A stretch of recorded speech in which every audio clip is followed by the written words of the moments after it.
2, Chapter 5. The Yoke Fellow. Quote, "The angels of affliction spread their toils alike for the virtuous and the wicked, for the mighty and the mean." End quote. Rasselas, Chapter 38. And there, at the end of the file, shouted the mounted subaltern in charge. It was 9 o'clock on Monday morning. The mutineers destined for the hulks, drawn up just inside the south gate of Norman Cross, murmured and stared as an officer was marched up to join them, and Raoul swept a hasty glance over the double rank of sullen, reckless faces. He had just learned that prisoners were handcuffed 2 and 2 upon the march, and as his escort brought him nearer, he beheld his future companion in irons, a big man of 45 or thereabouts, grizzled and not over-clean, and with the general stamp of a rogue. A droop of the right eyelid did not improve his appearance. His hairy and unengaging right wrist was already encircled by a handcuff, and near him a soldier was waiting with some keys. "Oh, look sharp now," said the lieutenant impatiently. Raoul took his place by the large man and held out his own chafed wrist without a word. His companion looked down at it curiously. The sergeant hesitated. "Have you got a handkerchief, sir?" he asked in a low tone. Raoul produced it, and the man wrapped it round his wrist. "I should do that all the time if I were you," he muttered, as the iron snapped into place over it. "Oh, thank you," said Raoul, and gave him a little smile. All he could give in return for the man's humane impulse, for his small store of money had been taken from him after his attempted escape, and though he had been told this morning that it would be returned to him on arrival at his destination, and he had not yet received the allowance of 6 pence a day which was made to prisoners on the road for their subsistence. 5 minutes later, marching in double file, the armed escort either side, the officer bringing up the rear on his horse, the string of unfortunates was on the tree-shaded Peterborough Road, where, a week ago, Raoul had hoped to find himself in very different circumstances. A few minutes more, and they debouched onto the Great North Road and turned their faces south.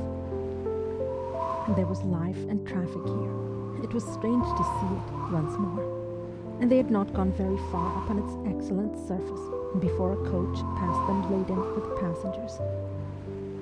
As it drew abreast of the gang and its escort, the horn began fumblingly to bray out the Marseillaise. It was a brutality for which nothing in his English captivity had so far prepared Raoul, and he clenched his hands and swore under his breath.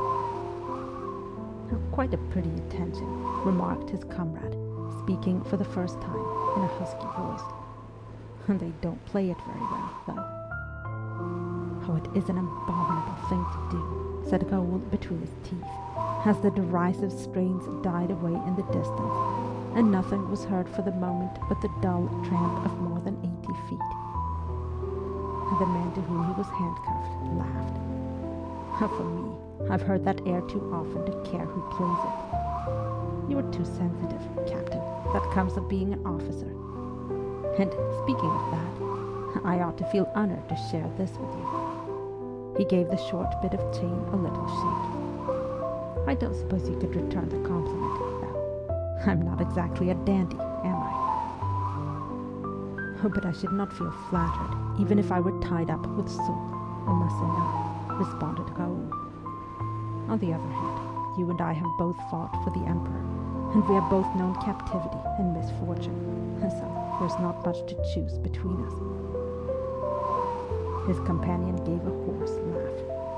"Oh, I've done as little fighting for the Emperor these last years as I could manage," he said, with great frankness. "I deserted twice, once in Germany, and once in that devil's own country, Portugal. But I don't think the English officer knew that when he picked me out for you, Captain. It was just chance.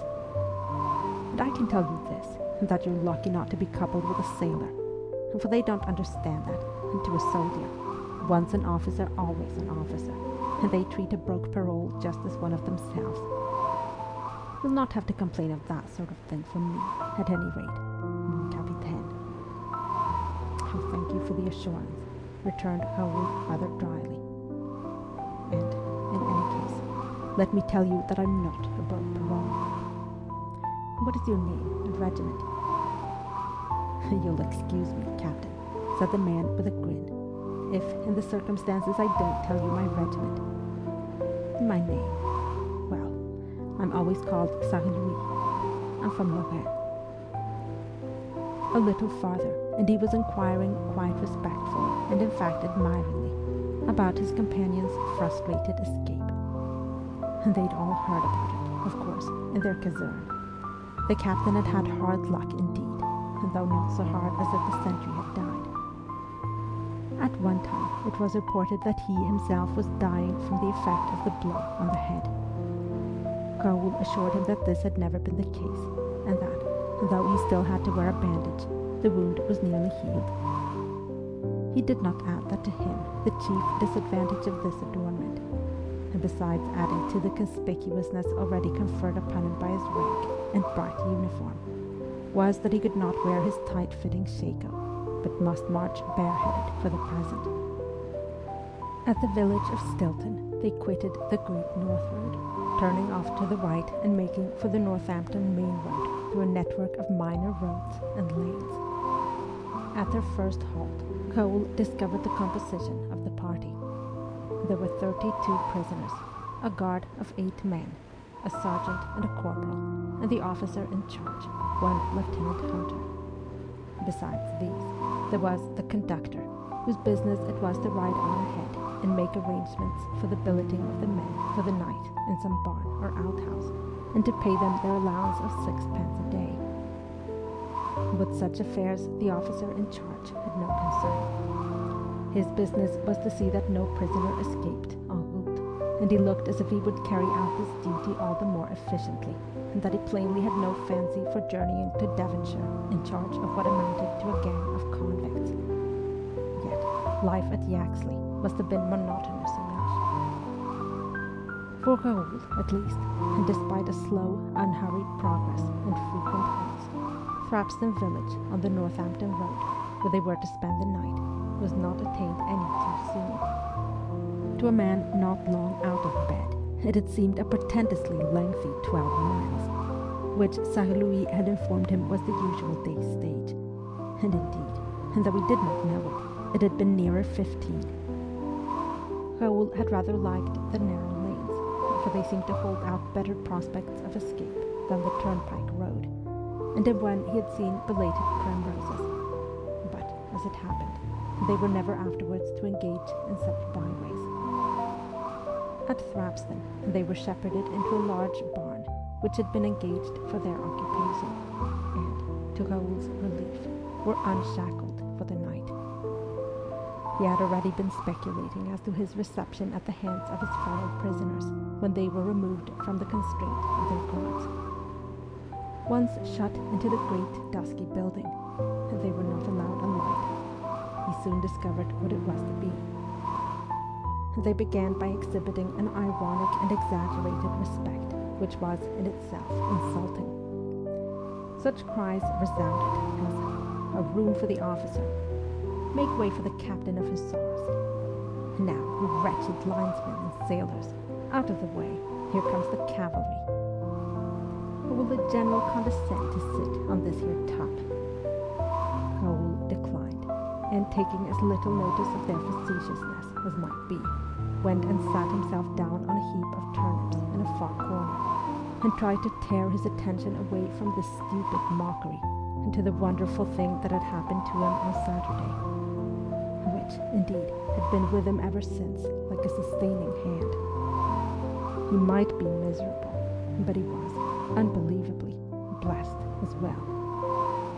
As a particularly offensive remark about the honor of officers came to his ears, he told himself that not one of these poor devils who were now trying his temper had a single soul in England to care what became of him.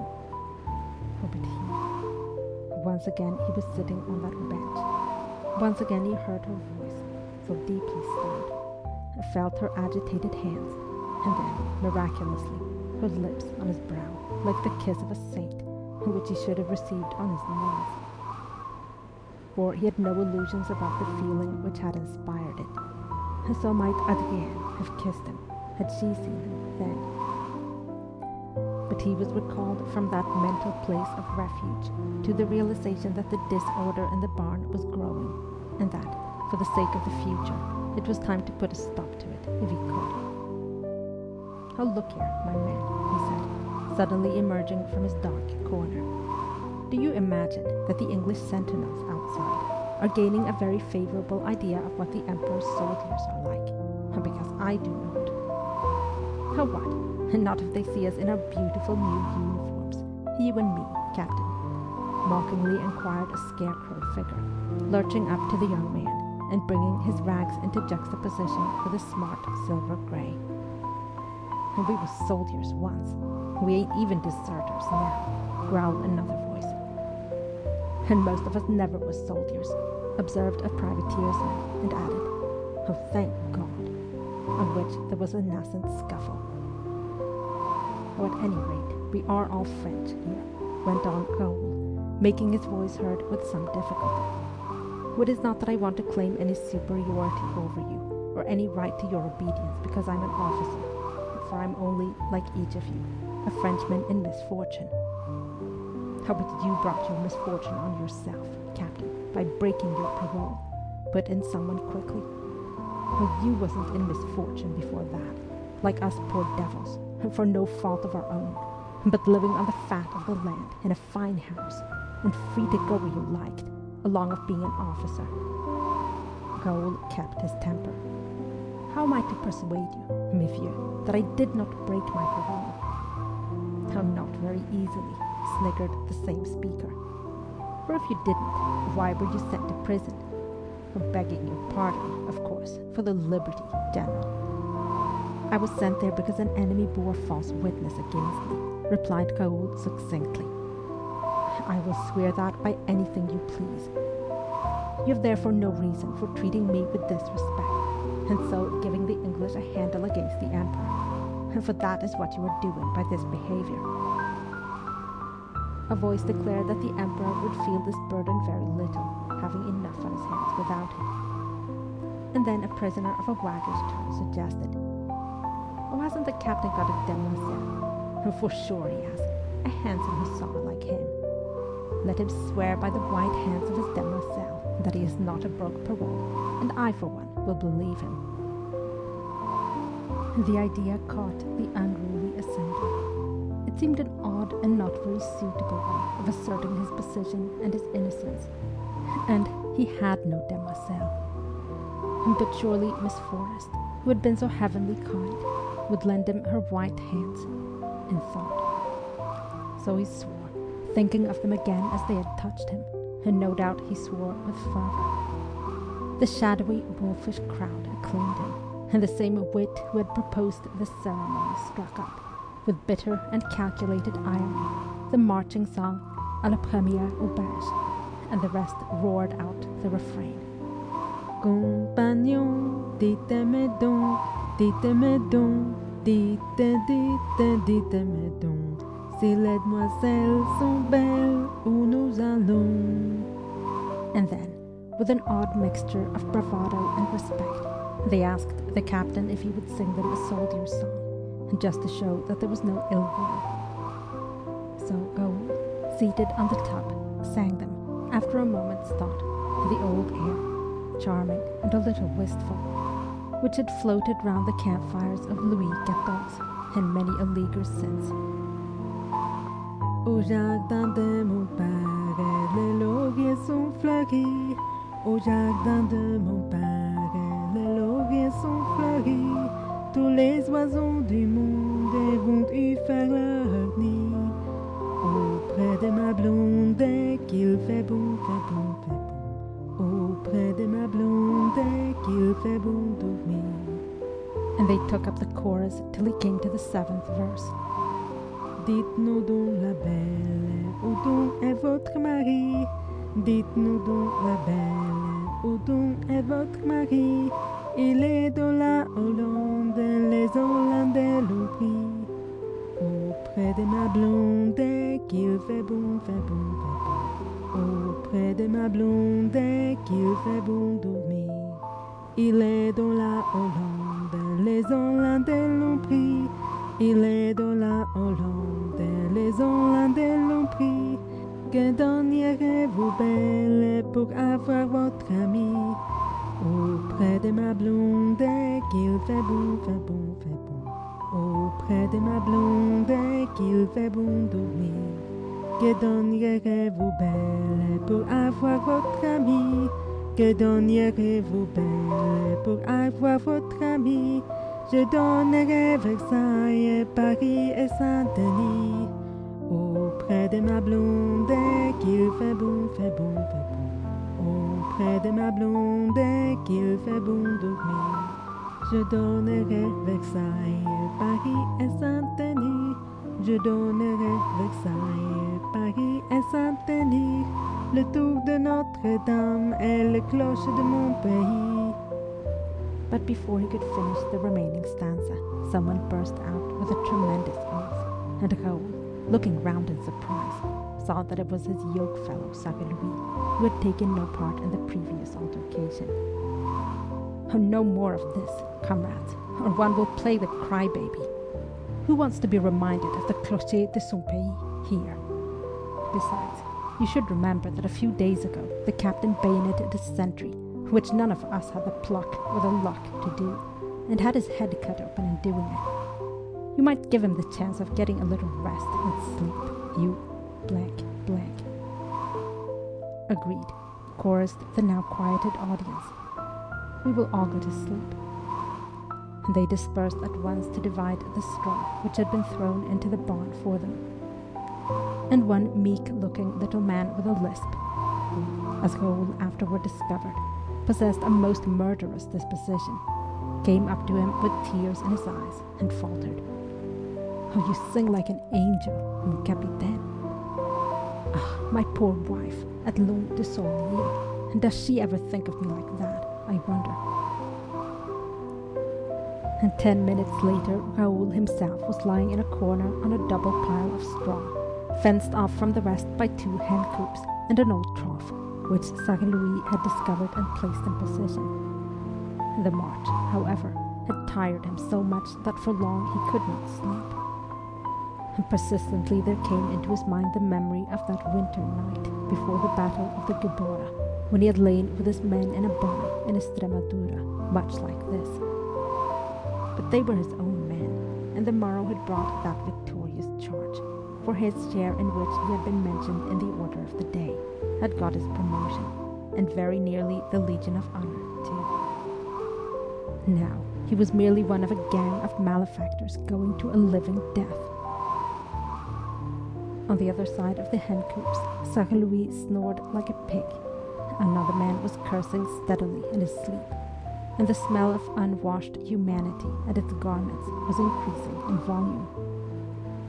But for all that, Raoul's last thought, his last sensation, was of Juliana Forrest and her lips on his brow.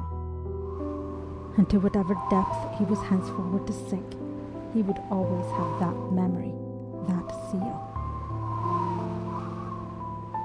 Although the first day's stage was a long and tiring one, the weather had been cool. But next day, as they tramped along the road to Wellingborough, and the sun took to shining with unspring-like intensity, and, in spite of the fact that it was a shady road, Raoul's damaged head soon began to ache. By the close of the next day, when they were nearing Northampton, he had had sufficient experience to warrant the theory that it was always likely to trouble him in heat and sunshine, and could only pray that these might not be his portion too often, for he was determined not to complain, and indeed had not much chance of doing so. The officer in command took no more notice of him than of any other of the prisoners. None of the escort was brutal, but their charges might have been cattle for all the interest that was shown. Louis the deserter, however, turned out better than Raoul could have believed possible. He never took advantage of his position, he never inflicted on his companion during their hours of enforced intimacy any of the filthy language which he had at his command for others. He made up as good a bed for him every night as was possible, and never tried to share it. In fact, he seemed to have constituted himself a kind of orderly. But he could do nothing to make the weather less hot and thundery, though he displayed a genuine solicitude at its results, and on the 6th night, it was at Chipping Norton in Oxfordshire, stirred up the most fiendish tumult in an endeavour to impose silence on the whole barnful because his captain had a headache. It almost came to a pitched battle between the marine and the military sections, and when the fracas had subsided and Saint-Louis, comically crestfallen, came up to Raoul where he lay on some sacks with his hands over his ears, and the latter very nearly cursed him for his misplaced zeal. A burning sun next morning gave promise of an abnormally hot day, and so it proved. And after an hour or two on the road, Raoul, in addition to his usual headache, began to suffer from momentary spells of dizziness. Saint-Louis, in consequence, shoved his elbow under his as a support, which was not very comfortable for either of them, but served to steady the young man when he needed it. And the sun got hotter and hotter as they trudged along the high, shadeless road towards Shipton under Wychwood, and Raoul began to fear that he might not hold out till the end of the march, especially as it was rumoured that it was to be a long one. At midday, when they crossed the Evenloe by Shipton, a halt was called, and Raoul and his inseparable companion lay down in the shade of a hedge, listening to the murmur of the stream, and longing inexpressibly to strip off his hot, dusty clothes and plunge in. Raoul drifted into a doze, from which he was wakened by clumsy fingers spreading something wet and cool on his forehead as he lay there. "That is delicious," he murmured. "But how did you get it, mon bon?" For, without dragging his comrade with him, Saint-Louis could not have gone to the river brink to soak the linen. "I've got a soldier to go," responded the Lorrainer, bending over him. "It is your own handkerchief.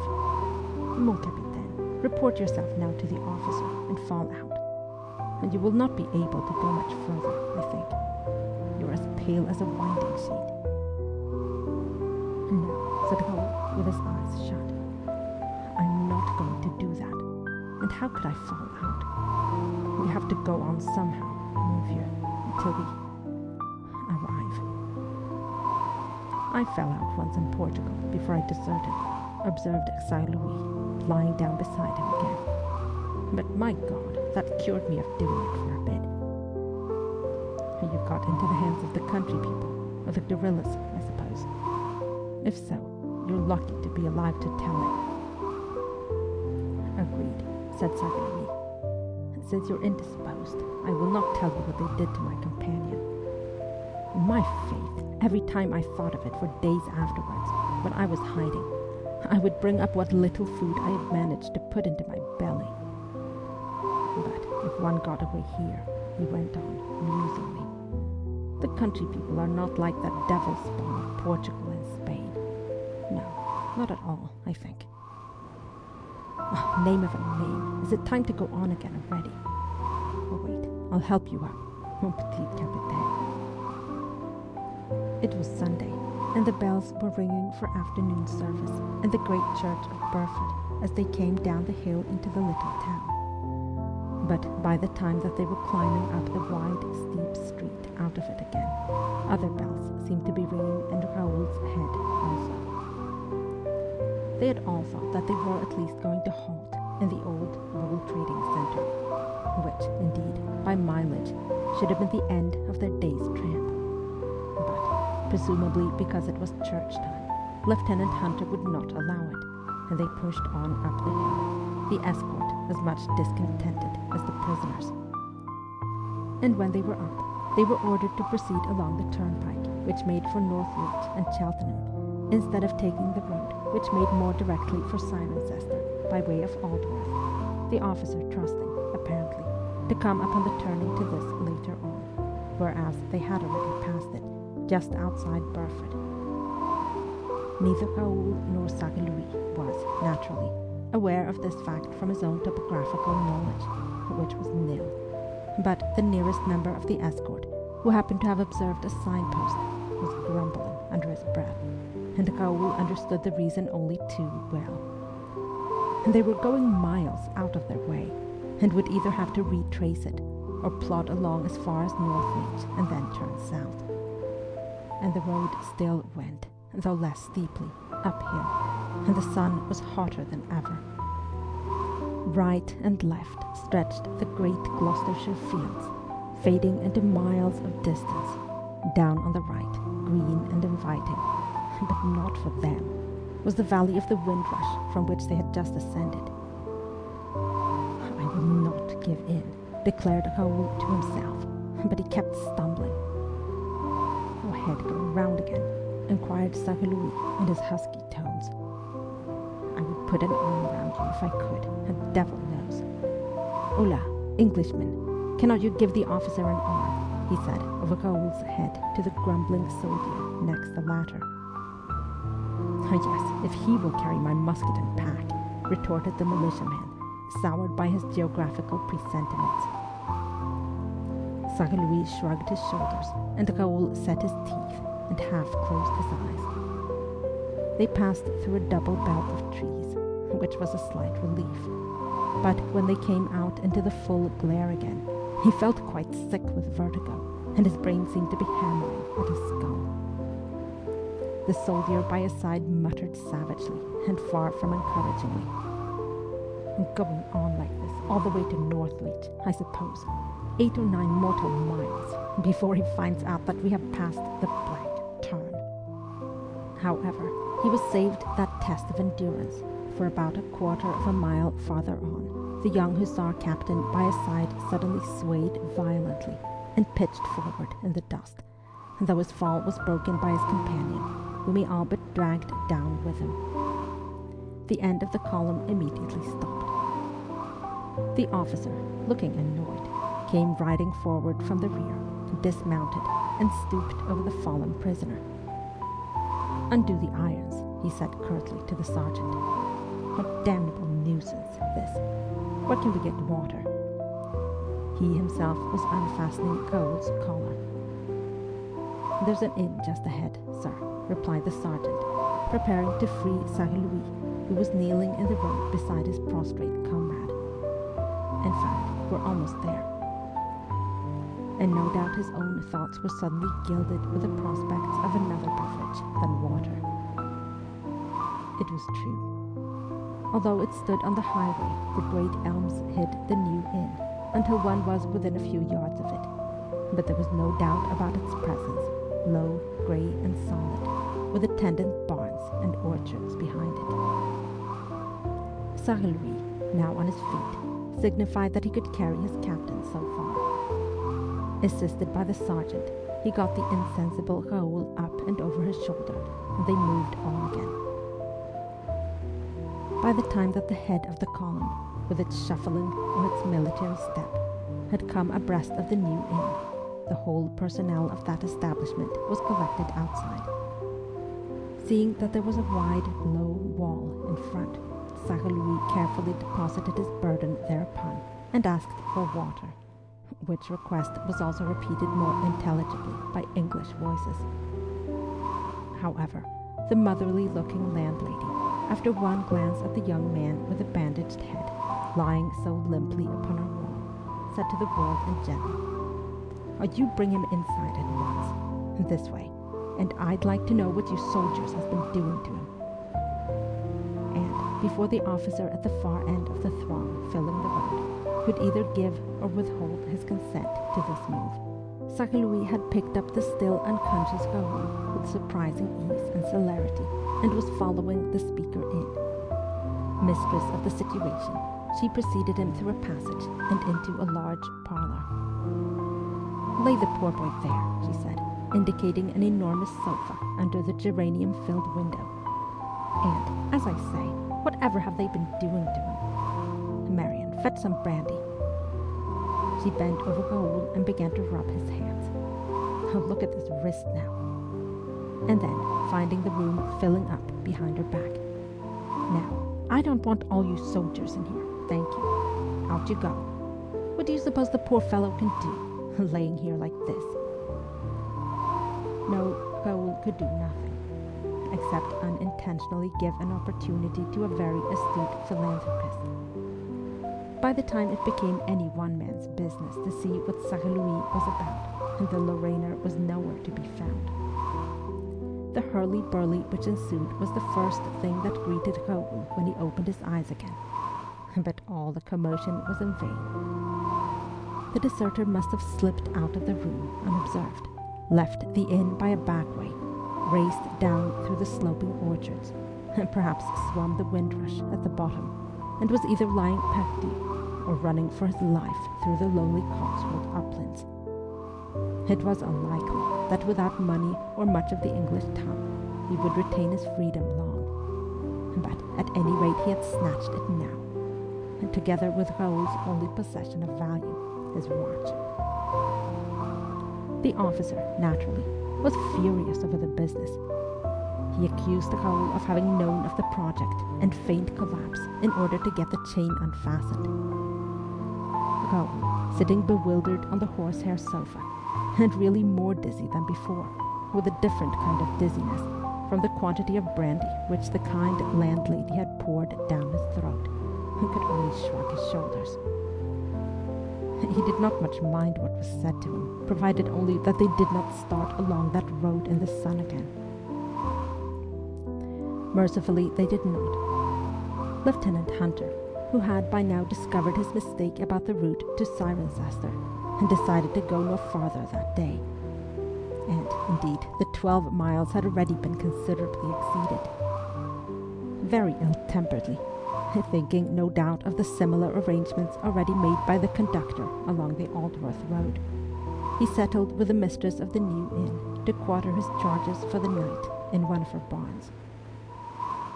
Despite her protests, Raoul was removed from the large parlour and the unwonted comfort of its sofa and committed to the same incarceration. But before this happened, he had unbandaged and bathed his head and thrust various excellent small pasties upon him. Moreover, the straw in her barn was fresher than he had met of late, and his companions in misfortune were unusually quiet and attentive, considering that he had deserved well for Saint-Louis' escape, and some of them indeed believing, like the officer, that the whole thing had been prearranged. As for Raoul, he wondered with whom he would be conjoined tomorrow, someone less tolerable, perhaps, than his late partner. Judging from the trend of the conversation, there might even be some competition for the privilege. And then he remembered that they were now an uneven number, 31 in all, and fell asleep trying to divide 31 by 2. And by some strange process succeeding. Part 2, Chapter 6. Raoul meets the devil in Bridgewater. Quote, "This, at least, is the present reward of virtuous conduct, that no unlucky consequence can oblige us to repent it." End quote. Rasselas, Chapter 34. Probably as the result of the longer rest, for it could hardly be attributed to the brandy, Raoul found his head much better next morning, and though in body he did not feel very vigorous. No official inquiry was made as to his condition, nor, indeed, had he expected one. But, to his surprise, after all the other couples in the barn had been shackled together, he was marched out alone, led up to the already mounted officer, and fastened by his left wrist with a stout cord to that gentleman's off stirrup. The procession started from the new inn. It was a lovely morning, of a dewy freshness. The road, now level, still ran along the crest of the ridge and afforded beautiful wide views. Raoul looked at them, hardly thinking about his unusual situation, or the officer whose spurred foot his hand was almost touching. The only thing that mattered was whether he would be able to get through today's march without another faiblesse. Yet, annoyed though he was at collapsing yesterday, it had been beyond his power to prevent it. But that afternoon at Norman Cross, what sort of an idea of a soldier of the Empire had he given Miss Forrest on that occasion?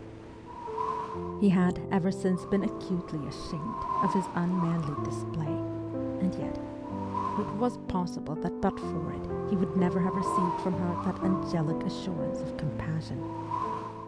At that moment she had been as Notre Dame de Beausecour, to whom one might without reproach disclose one's needs.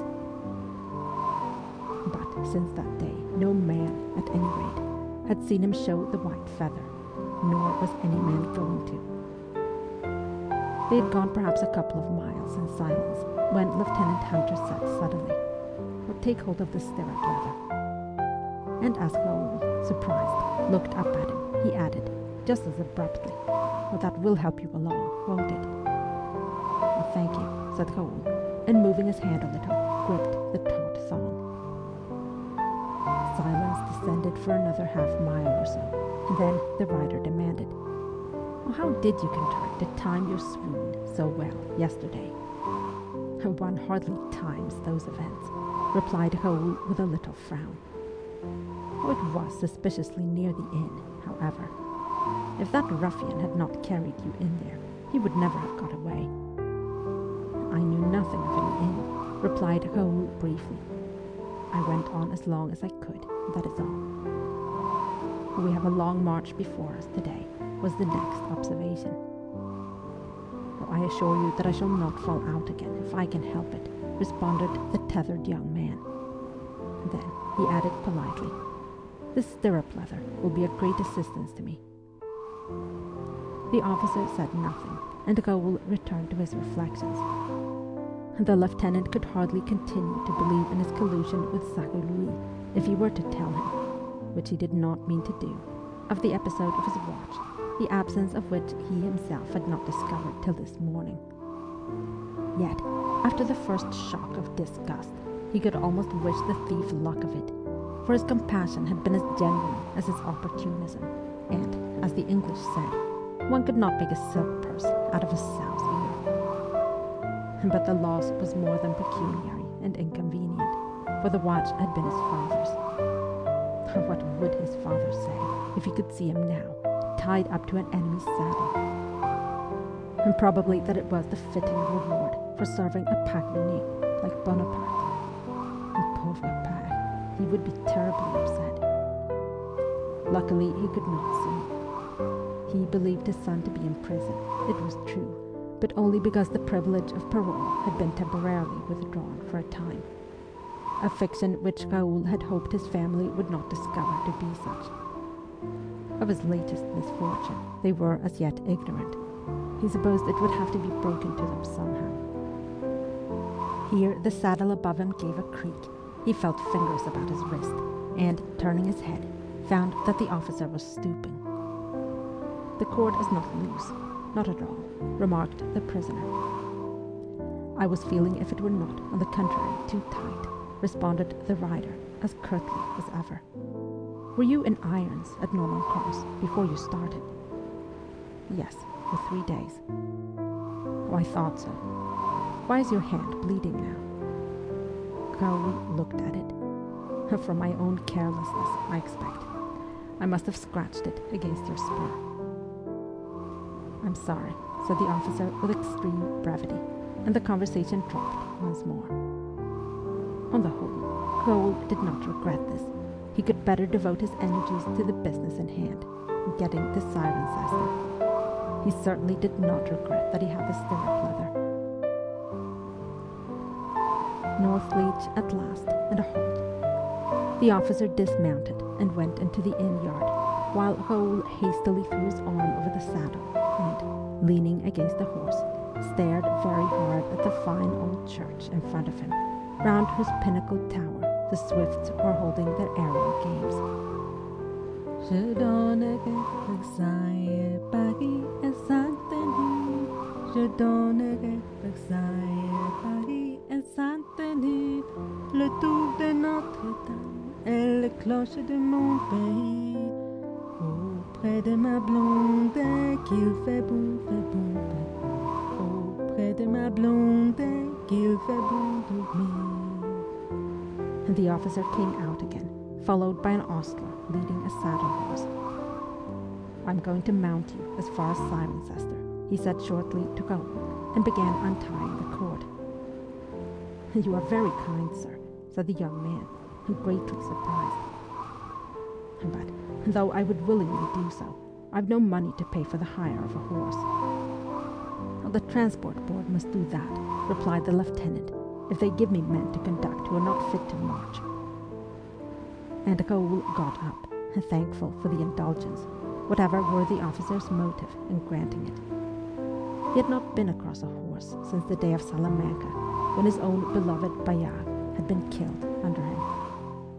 He was not now allowed the reins, and the cord, still round his wrist, was in the grasp of the soldier who had control of these. But in this manner he voyaged comfortably enough along the Fosse Way, the cortege having turned south for Cirencester just beyond Northleach.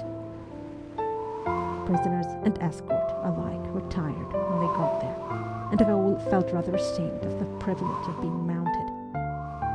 One or two remarks of no kindly nature were indeed made about it that night in the stables of the inn where they were quartered.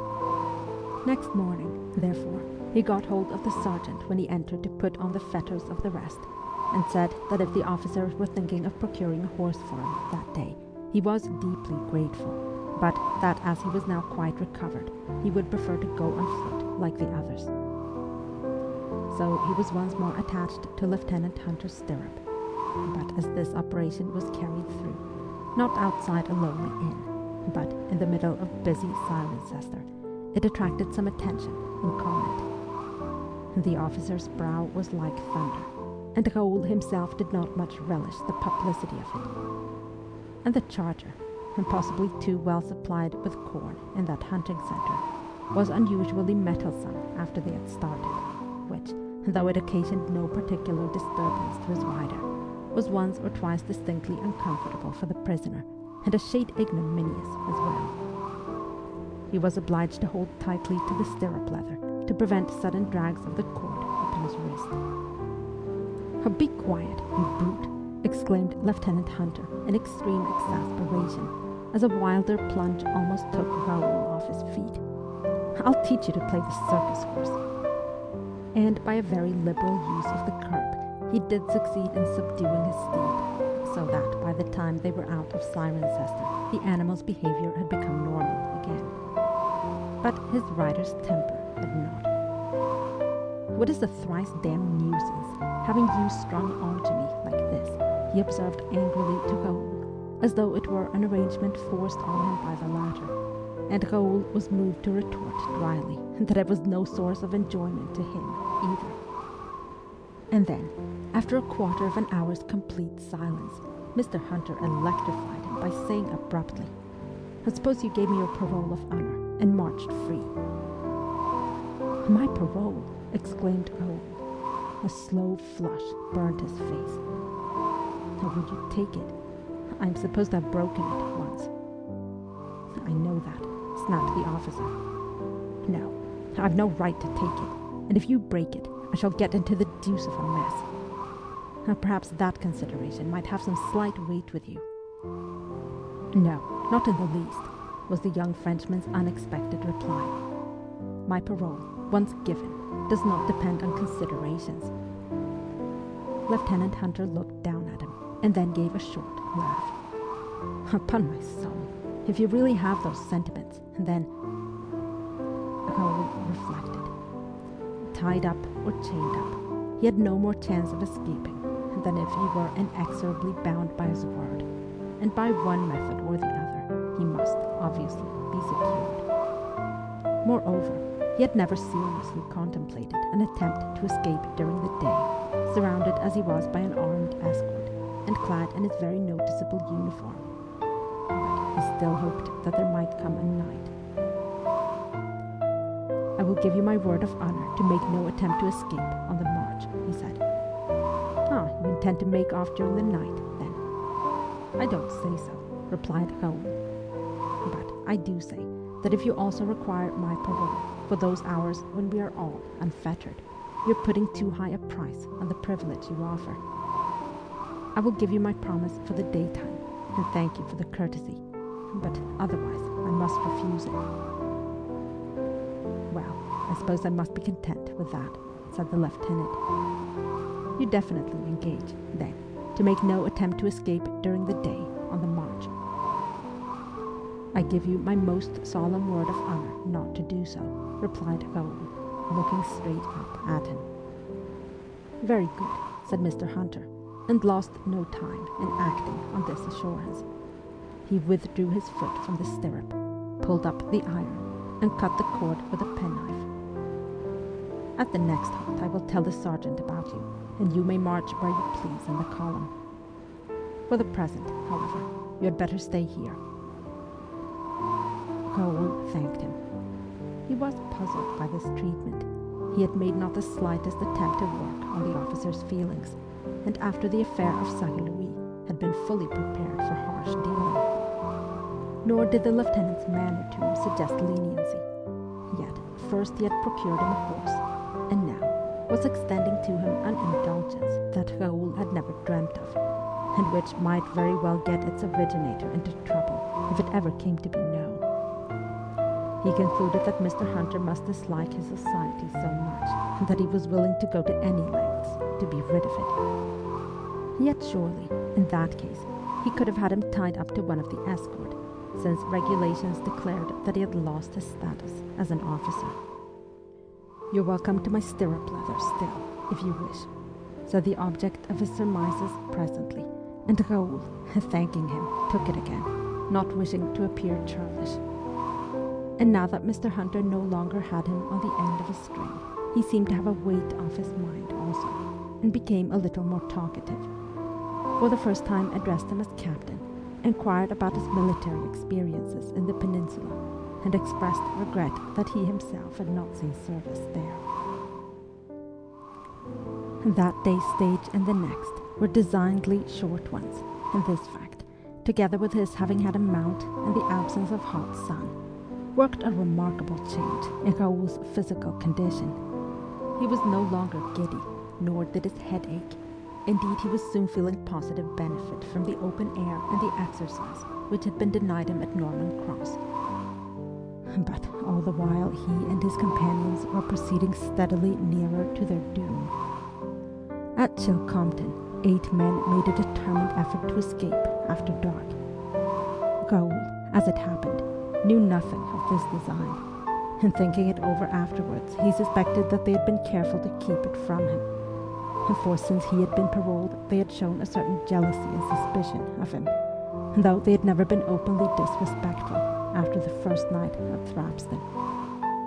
But the attempt was frustrated, and one of the fugitives slightly wounded.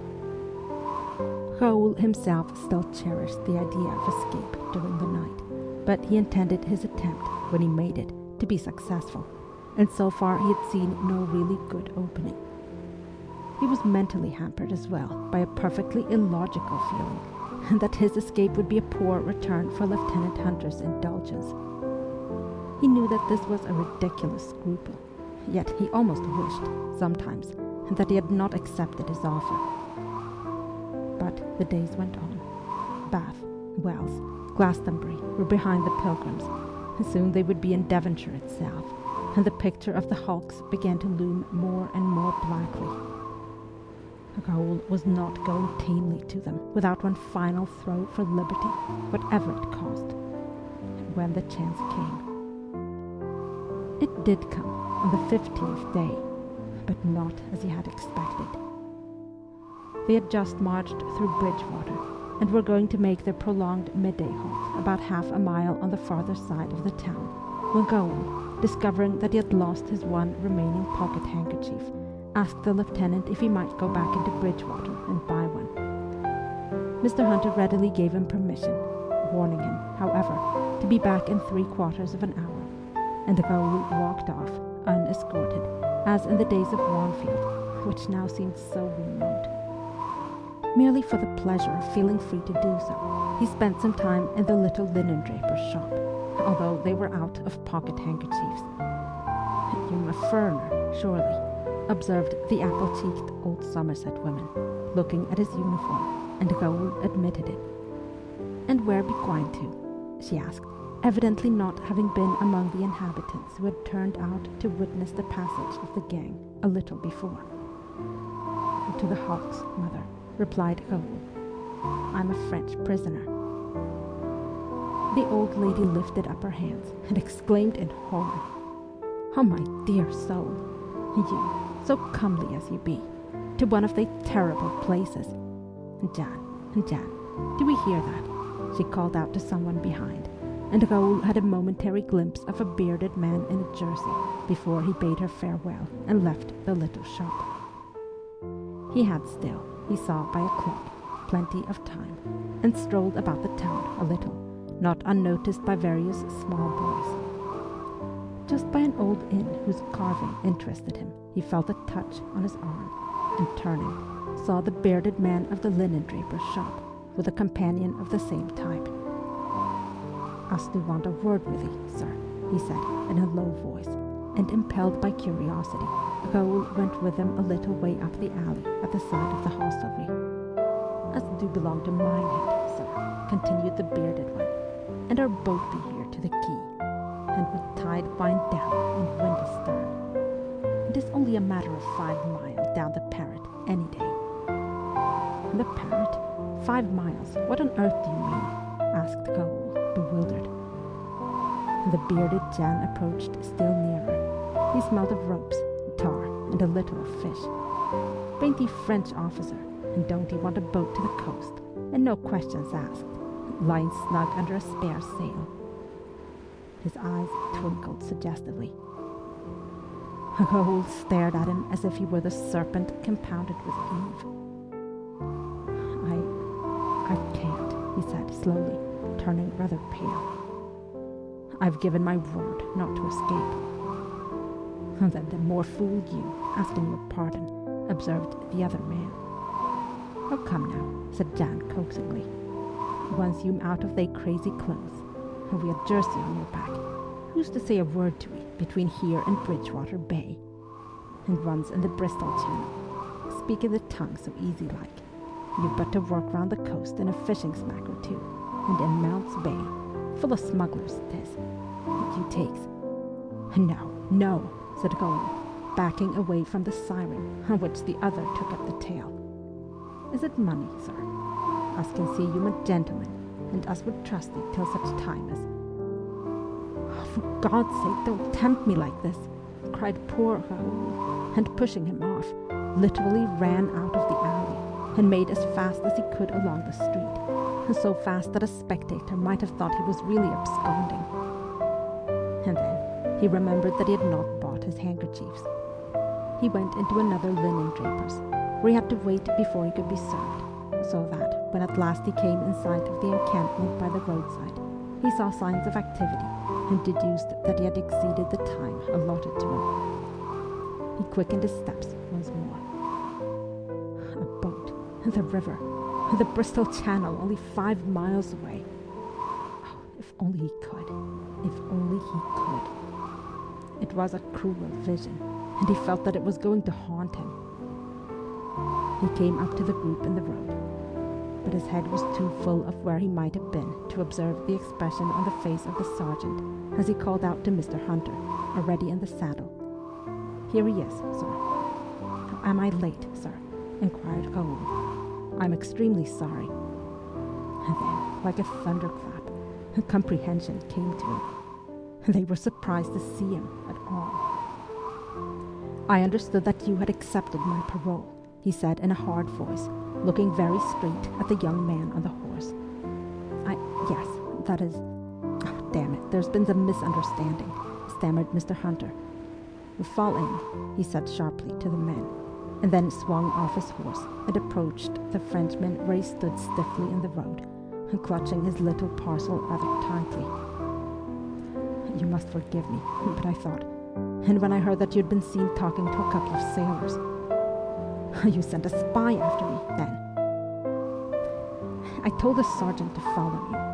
"Oh, put yourself in my place, de Sablière," cried Lieutenant Hunter, now thoroughly shaken. "I know very little of you. I ought not to have made this arrangement about parole. And when you had gone, it appeared to me that you had created this opportunity for yourself rather too neatly. I felt what a thundering fool I'd been. And when the sergeant came back and reported that you had given him the slip, but that someone had seen you in conversation with 2 fishermen, I thought the temptation had been too much for you. Well, it was, nearly, admitted Raoul, a queer little smile creeping round his mouth. You see, it was so unexpected, for my errand, I assure you, was quite genuine, and I'd no idea that I was going to meet the devil in Bridgewater. You mean you had the chance of getting away? Since you ask, yes. I suppose I might already be sailing down the river with a curious name, by invitation. But, of course, it was not possible. I'm sorry if I've delayed you. Will you accept my most profound apologies? Asked Mr. Hunter, studying the road with a noticeable increase of colour on his countenance. I shall know better next time. And raising his eyes, he drew himself up and saluted his prisoner as he might have done Lord Wellington himself. Part 2, Chapter 7. No Escape. Quote, his wish still continued, but his hope grew less. He determined to keep his design always in view, and lay hold on any expedient that time should offer. End quote. Rasselas, Chapter 5. It was with their arrival at Exeter on the 17th day that Raoul realized with a shock that he had only 3 nights left. He must make his dash for liberty within that space, or never make it at all. And he could only seize flying chance by the skirts, since to plan anything beforehand was impossible, when he knew nothing of the country, nor where the conductor would lodge them each night. The first night after leaving Exeter, they lay at Chudley, where circumstances were unfavourable. The second at Buckfastleigh, where they were even less propitious. Next morning, Raoul told himself desperately that he must make his attempt that night, wherever they were to be confined. If only it might be, as it often had been, some ramshackle and deserted barn. But their place of temporary confinement turned out to be exceedingly unlike this desired haven, for, to Raoul's surprise, it was a church, standing in a graveyard in the middle of a little town. It appeared that there was no other building in the place capable of containing them with safety, and the conductor had, rather rashly, Raoul thought, guaranteed that no harm should be done to monuments or furniture. The men laughed as they were shepherded into this unfamiliar kind of barracks, and most of them set to work to explore its possibilities. A few proposed breaking down some of the pews and making a fire in the aisle to dry their damp clothing, for it had been a rainy day, and were deterred from this project much less by Raoul's remonstrances than by the discovery that there was no reliable tinderbox to be had. So, after one of them had delivered a short and ribald discourse from the 3-tiered pulpit, and several had scrawled their names, as well as they could see to do it, in the gloom, on the mural tablets, they settled down for the night in the capacious pews. But Raoul still wandered round the walls, a grey shadow amid the greyness, feeling, tapping, shaking when there was anything to shake. The others, talking or snoring, took no notice of him, save once to shout a suggestion that he was sleepwalking. And so, when he felt his way into the small, square bell tower, which stood like an alcove at the end of the church, he passed from their remembrance as well. It was not probable that there would be any separate exit to this place. Nevertheless, he pursued his slow and methodical voyage round its walls. If there were one, it would be like all the other doors, solid and solidly fastened. Oh, Saint-Vierge! There was one. His exploring fingers had suddenly come on wood instead of stone. A door, a small door, but a fastened door, of course. There was a lock, but no key. Higher up, as he had already felt, there was a latch, and half mechanically his hand went back to it. It was stiff, and had remained lifted. For what reason, Raoul did not know. He took hold of it with both hands to pull it down again, and incontinently felt the door tremble with a slight pressure on it, as an unfastened door might tremble.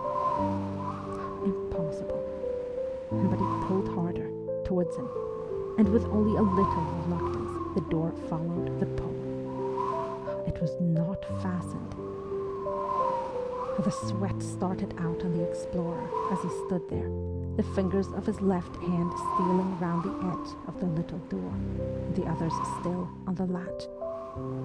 Now, was he going to share his discovery with the men in the church? No, it would be madness, for they would all troop out instantly, reckless as they were, and be shot down by the sentries outside.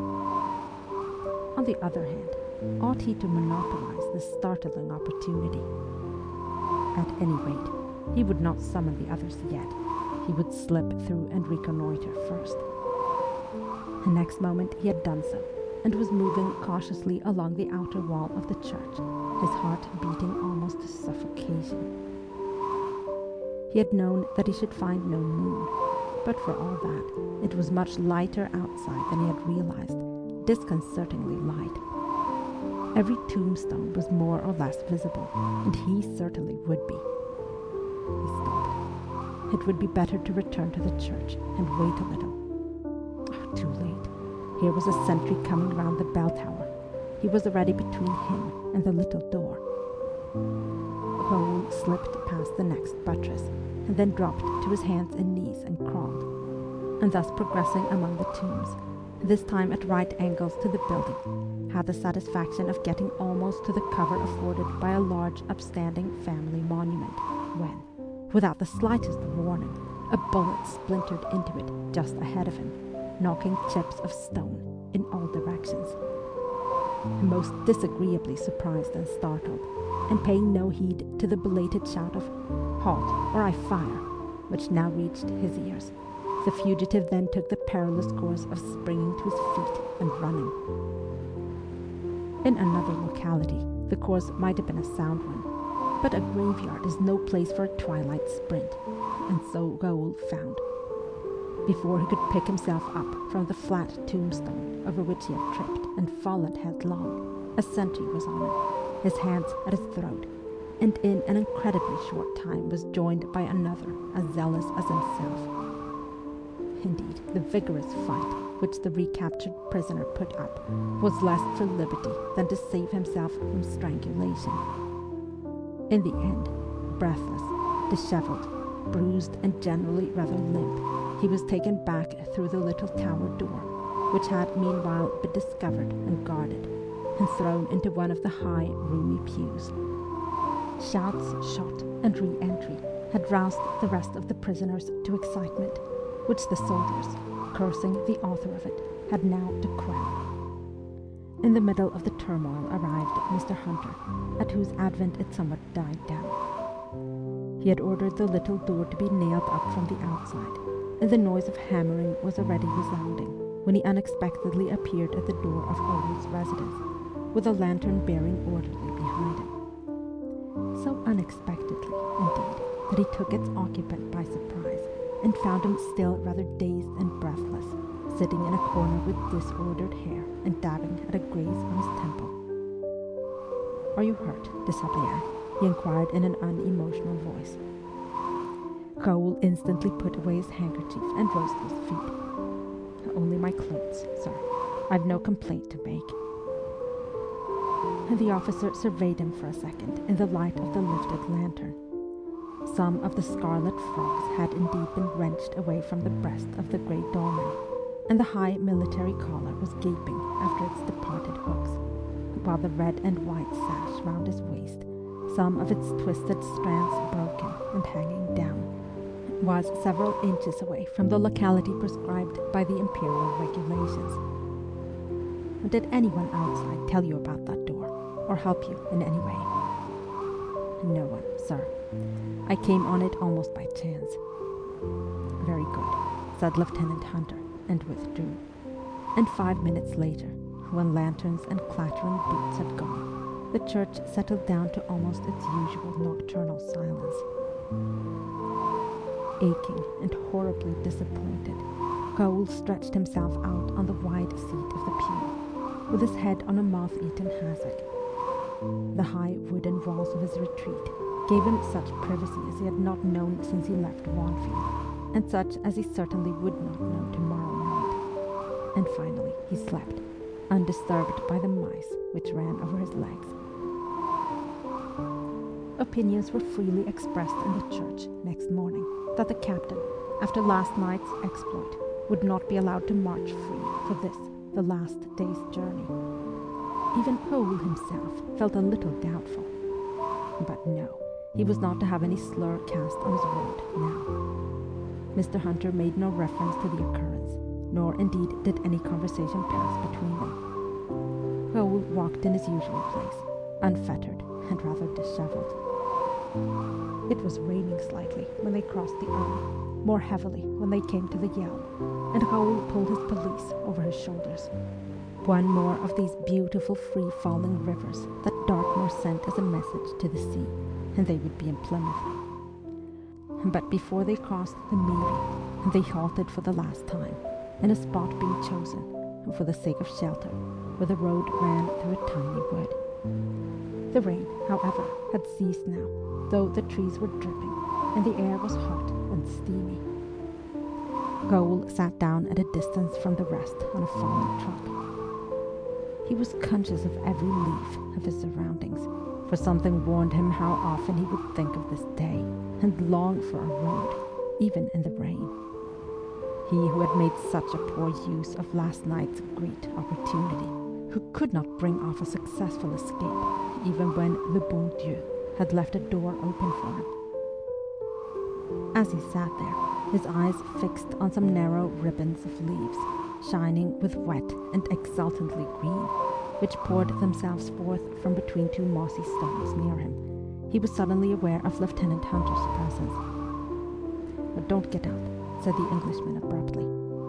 "I want to speak to you." He sat down beside him on the tree and then said nothing. It was Raoul who broke the silence.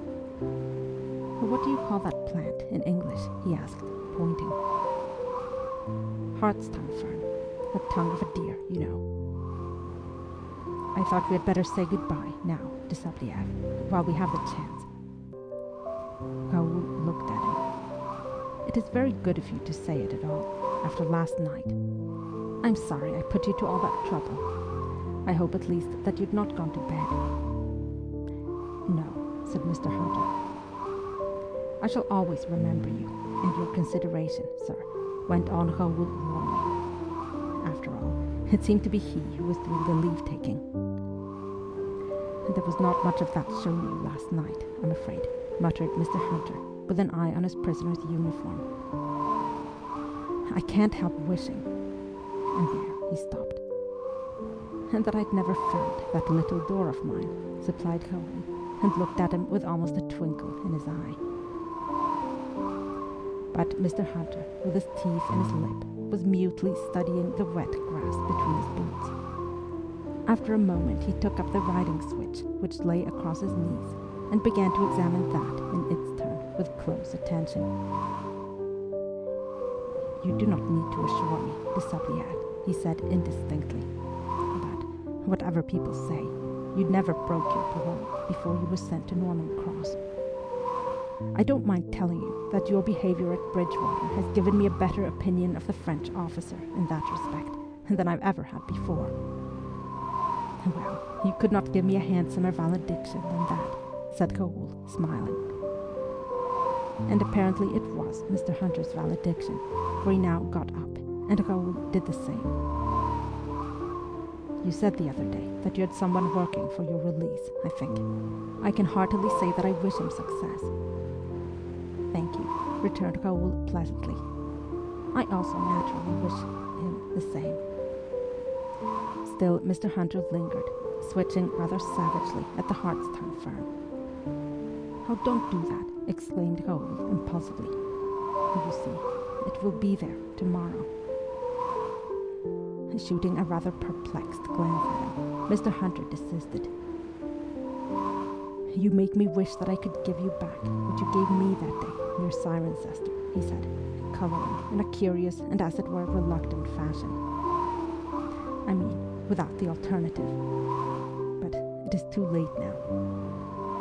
Rowl was startled in his turn and touched as well. It would always have been too late, Lieutenant, he replied. A poor return, too, and that would have been for your kindness.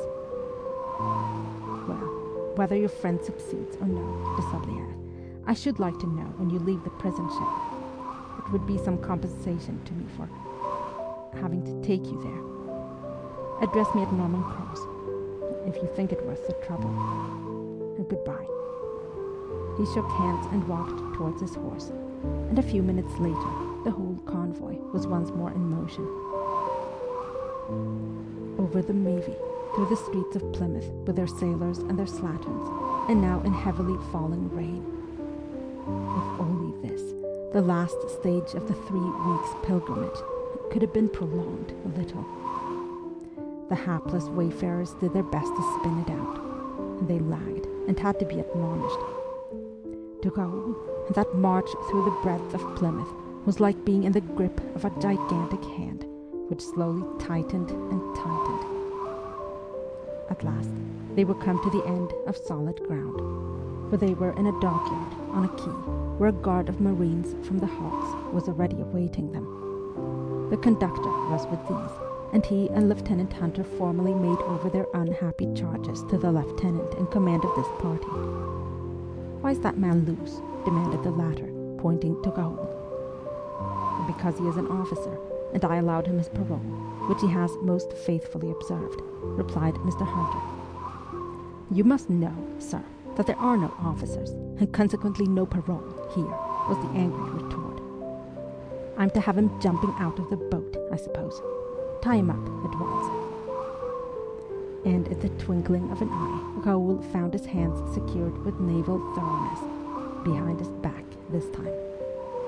He tried to catch Lieutenant Hunter's eye and smile, but the soldier, cursing under his breath, would not look at him. Soon they were being tumbled into the pinnace, which was waiting alongside on the grey waters of the Hamouse. The crew bent to their oars, the quay receded. Raoul kept himself from looking where they were going, for indeed the impulse was strong on him to leap, bound as he was, into those unfriendly waters. To keep it down, he tried, not for the first time, to make himself believe that on arrival at the prison ship, he should find awaiting him an order from the transport board for his restoration to parole, and that he should set foot on the hulk only to leave it again. And 3 weeks was long enough, surely, for some step to have been taken. Lord Falgrave was a peer, a privy councillor, he had heard, and he himself an innocent man.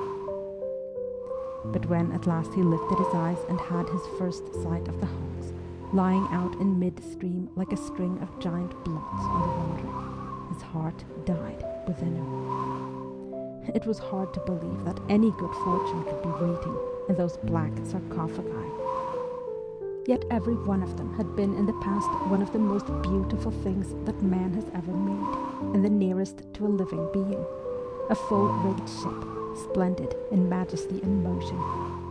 Now stripped, dismasted, like birds without wings, or trees demolished by the axe, they were not only lifeless, but degraded, even less honourable in their immobility than the slave brig buffeted by the rollers of the Guinea coast. Except for some slight difference in size, a horrible uniformity reigned in these floating prisons, moored each behind the other for mutual surveillance. Each had a couple of jury masts with 1 yard. Round each, nearly at the level of the water, ran a gallery for the sentries. In each, the boats were all drawn up save one, secured to the raft at the foot of the accommodation ladder by an iron chain. The pinnace's crew took her to the third of the hulks. It was, so Raoul found later, the Ganges. They were herded out of the boat. He went up the last of all, so hustled by the impatient marine behind him that, pinioned as he was, he almost fell. And as he mounted the ladder, he knew in every fibre of him, that there was no order of release here. for a second. He looked up with hungry eyes at the gull sailing effortless overhead, ere he stumbled onto the dark deck which opened before him. 3/4 of an hour later, deprived of his uniform and clothed in a hideous and ill-fitting orange-yellow garb, branded with the great T and O of the Transport Office, an ignominy which he had never anticipated, Raoul de Sabliac stood in the lower battery of the Ganges, gazing with a sick horror through an atmosphere in which he could scarcely breathe, at its half-starved and half-naked population. The battery was only about 30 feet by 40. It was so low that a tall man could not stand upright, and the only light and air came from a dozen or so small pots, about 18 inches square. In this space, furnished only with a bench running round it, and 4 in the middle, were penned between 300 and 400 beings in various stages of misery, disease, and degradation, his future companions. It was the hour for a meal, and the hungry inmates of this inferno were clustered into groups round some great iron pots, into which, like a pack of savages, they were ravenously dipping their tin cups, or even their hands. Of knife or spoon there was not a trace anywhere. Well, he would starve rather than do that in their company. And as he stood there half stupefied with the clamour, watching the throng of evil faces, some of which, no doubt, had, when their owners first entered this place, been as unbranded as his own, Raoul felt as a drowning man may feel, whose fingers can no longer grip the spar which has kept him afloat. It would be profanation to think of Juliana Forrest here. He had better forget her.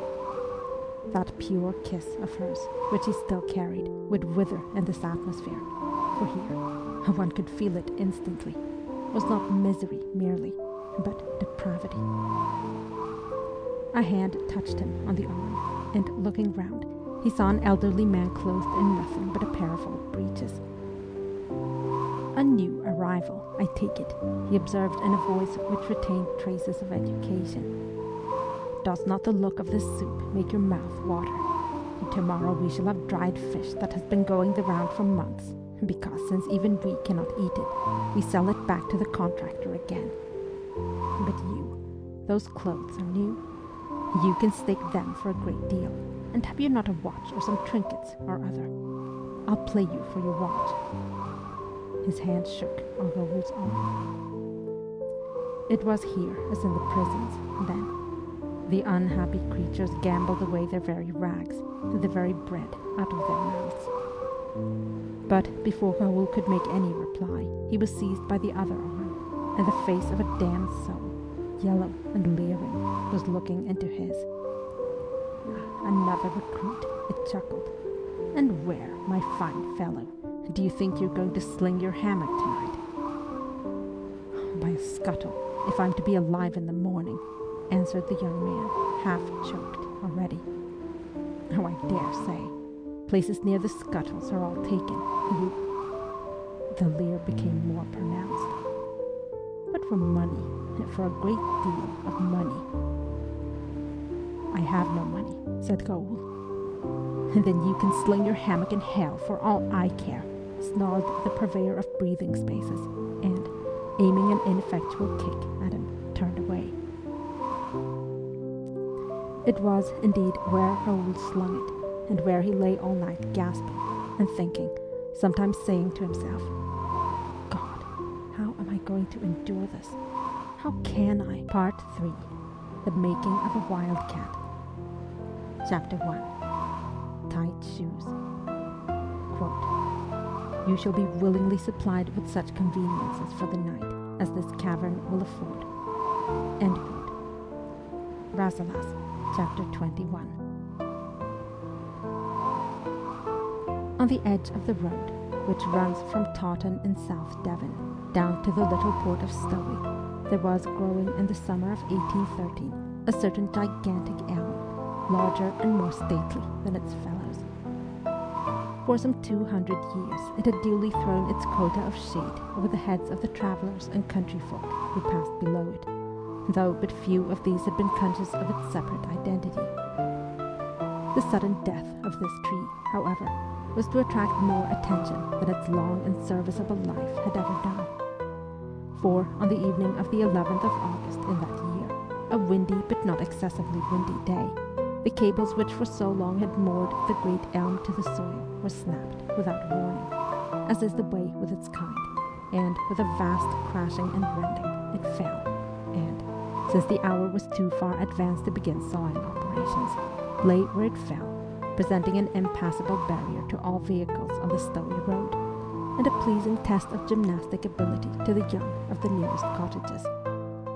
By then, the day the great elm blowed down would be agreeably remembered, and Captain Hervey Barrington, R.N., of Fairhaven, Stowey, was to remember it also.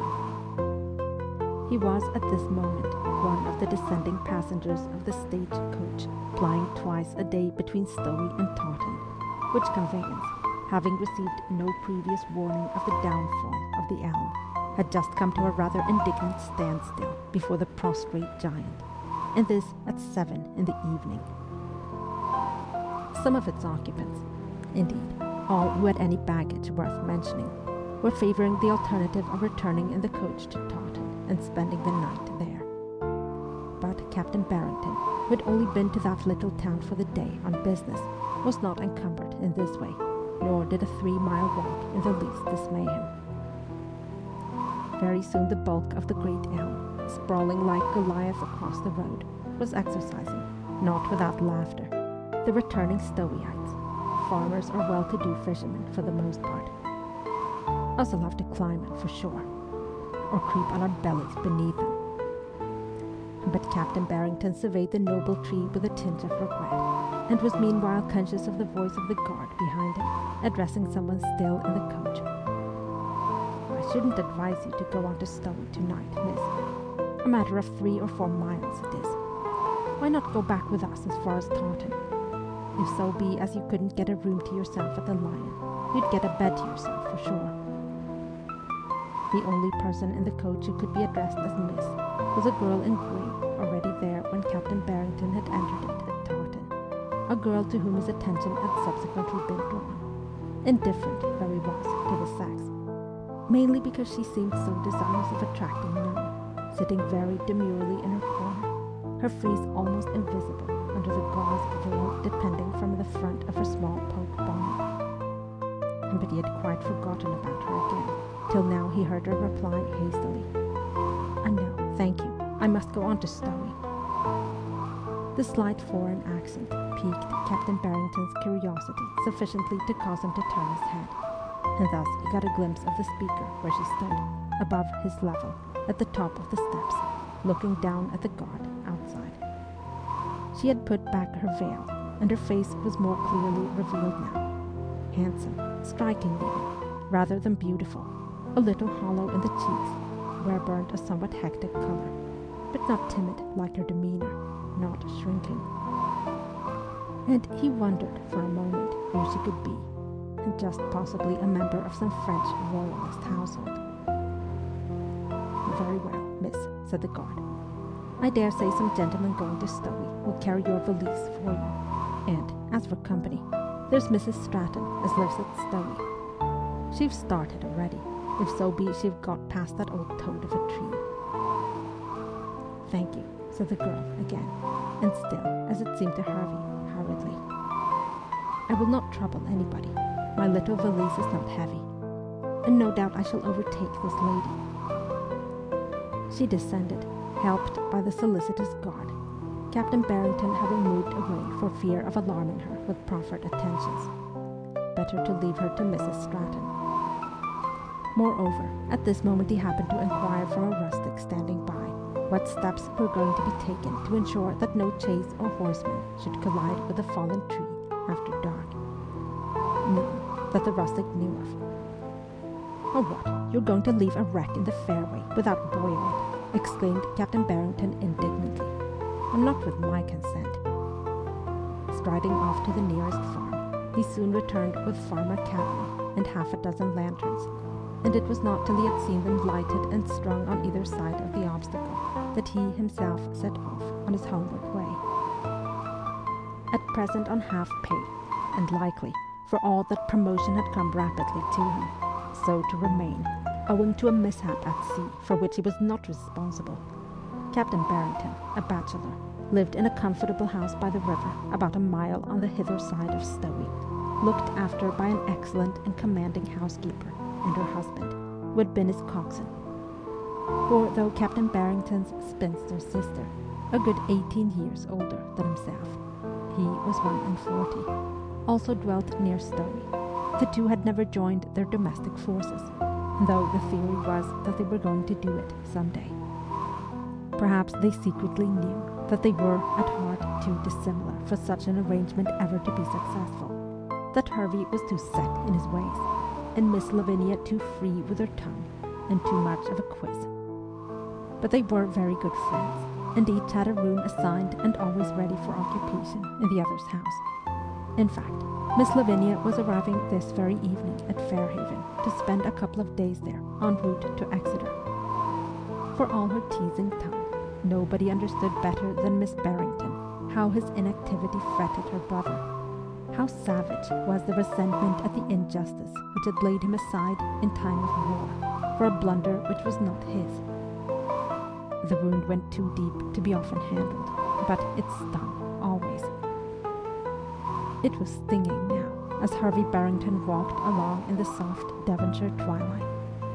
He had the road to himself, for the business with the tree had delayed him by quite 20 minutes, and all the other wayfarers were a mile or so ahead of him by this time. All but one, that is, for as he turned a corner he saw dimly, some 40 yards ahead, the figure of a woman carrying something, and it looked like that of the foreign girl. She was walking with a limp, and at sight of her, Captain Barrington's curiosity was revived. Even if she were lame, how had she contrived to spend so much time covering so little ground, and to have lagged so far behind everyone else? Had she stayed behind on purpose? Well, she had already struck him as wishing to avoid notice, but it was strange that at so late an hour she had not preferred to avail herself of company on the road, not to speak of someone to carry her valise. And, despite the limp, she was not walking so slowly as to have been unable to keep up with stout Mrs. Stratton, for instance. At his present pace, Hervey could not avoid overtaking her in a moment or two, and he should then feel bound to offer her his escort, whether she wanted it or no. It was not fitting for a young woman, a stranger, to be on a lonely road by herself at this time of day. Before he was up to her, the foreigner had heard his footfalls and half glanced round, quickening her pace a little. But in another 30 seconds he was level with her. "Madam," he said, raising his hat, "it is not right that you should carry that baggage of yours. I beg you to allow me to do it for you." The girl did not stop. She walked on with a limp and said, as if she meant it, "Oh, sir, you are very kind, but no, it is not necessary. The valise is truly very light." "But you are walking with difficulty already. You are fatigued," observed Hervey, as he kept pace with her. "And you still have more than a couple of miles to go. You really must permit me." And, respectfully but firmly, he too possessed himself of the handle of the disputed object. The fingers which held it tightened for a moment, then relaxed their grip unwillingly. "You are indeed kind, sir," murmured their owner as she relinquished her burden, but there was no real gratitude in her tone. She had, however, spoken the truth about the little portmanteau, for it was light, extremely light. Hervey began to wonder what was her destination in Stowey. He could not think of any of its inhabitants who were at all likely to be expecting such a guest. "You are visiting friends in Stowey, I expect, madam," he said, tentatively, excusing his question to himself on the ground that he would ultimately have to learn to what house he was to escort her. "No," replied the traveller after a moment. "I go to an inn, is it not?" "An inn," said Hervey, still more surprised. "None of the inns at Stowey, madam, is very suitable for a lady, and the Dolphin, a better class house, is closed for repairs. The others are only fit for sailors and such like." the sailors will not hurt me," she murmured. Her voice sounded dejected, or so Hervey thought, and she was most indubitably lame. She was hobbling. "I must insist on your taking my arm," he said, somewhat masterfully. "You will never reach Stowey at all without assistance." And the girl seemed to think so too, for, after a moment, she took the proffered support without looking at him. That is to say, she lent her hand, not much more, upon it, and they proceeded for a little in silence.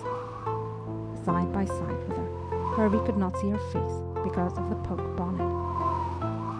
"You have already walked today, perhaps, madam," he suggested, as the weight on his arm gradually increased.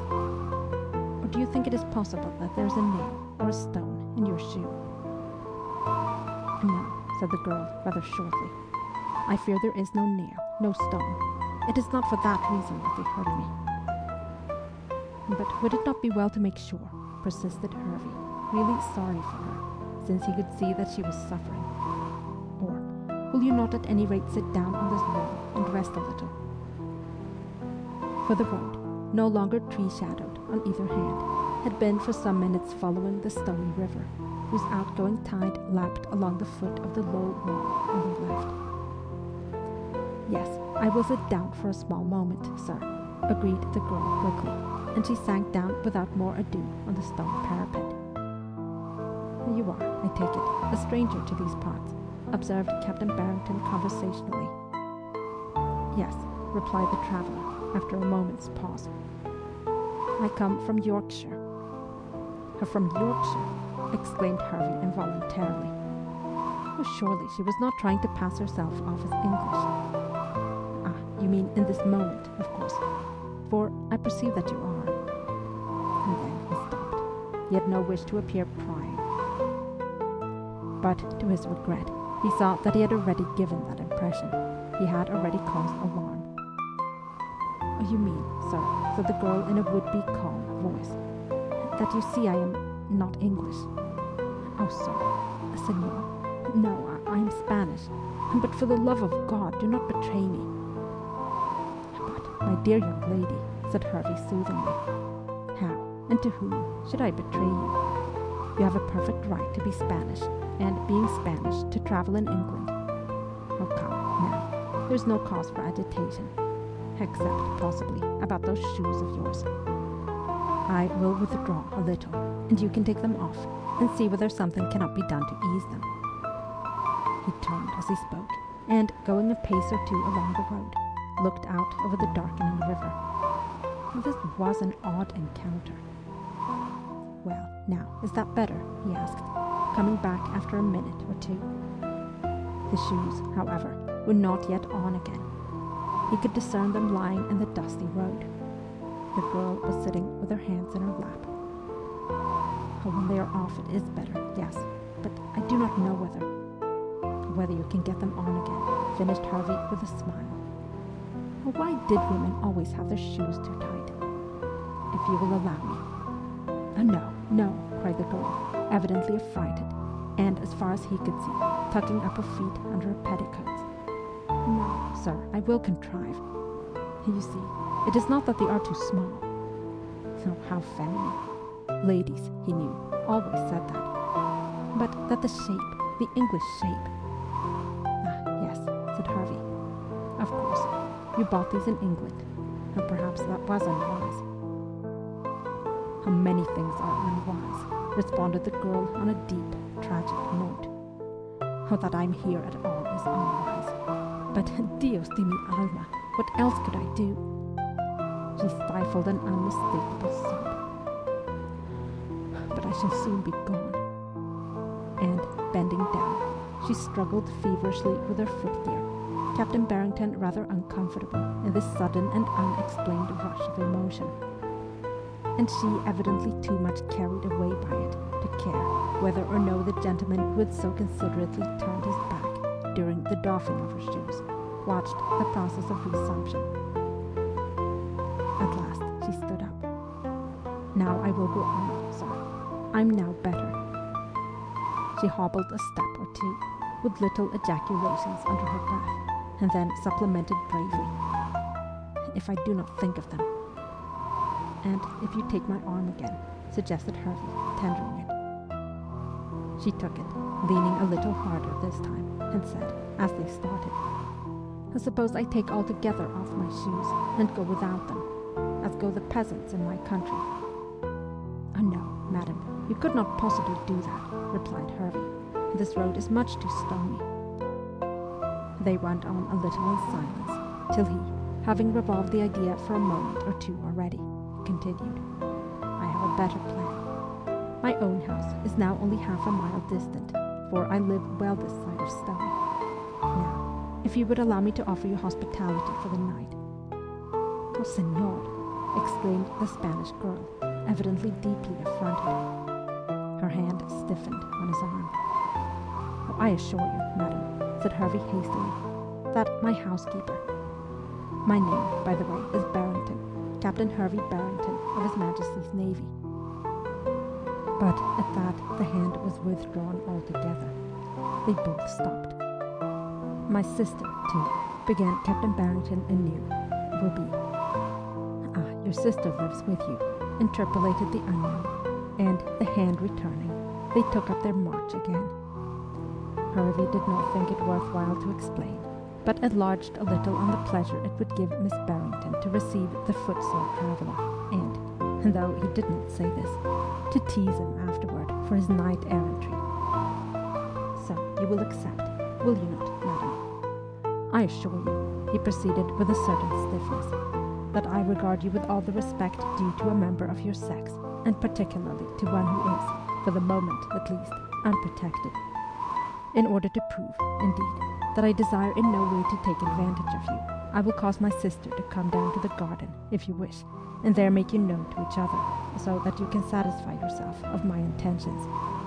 For, indeed, you will never reach Stowey tonight, nor, as I say, is there any inn there quite suitable to your requirements." The Spanish girl stood still once more. She clasped both hands to her breast and looked away over the river. Hervey had an uncomfortable suspicion that she was imploring the Virgin for guidance, really quite unnecessarily. When she spoke, the words were charged with feeling. "Oh, indeed, you are too kind to an unfortunate, unprotected, Madre de Dios. It is not for the moment only that I am unprotected. Shall I tell you my poor little story, Senor Capitan?" "There's no need, unless you wish," replied Hervey gently. But he was curious, all the same. "But yes, if you are so noble as to receive me under your roof, I must tell you, in a few words. Again, I will sit on this kind wall." She did so, and stooping, tugged off the shoes which were not too tight. "Oh, senor, I am the wife, the deserted wife, of an Englishman like yourself, an English officer." "How is it possible?" said Hervey, gravely astonished. He sat down on the wall beside her. "How did he desert you? Where did you meet?"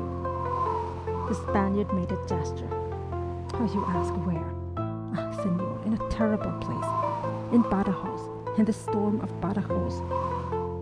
"Oh, good God!" exclaimed Captain Barrington. "You were in Badajoz when we took it last year." "With my poor father, yes. He was killed. Me, the soldiers were dragging away. Your soldiers.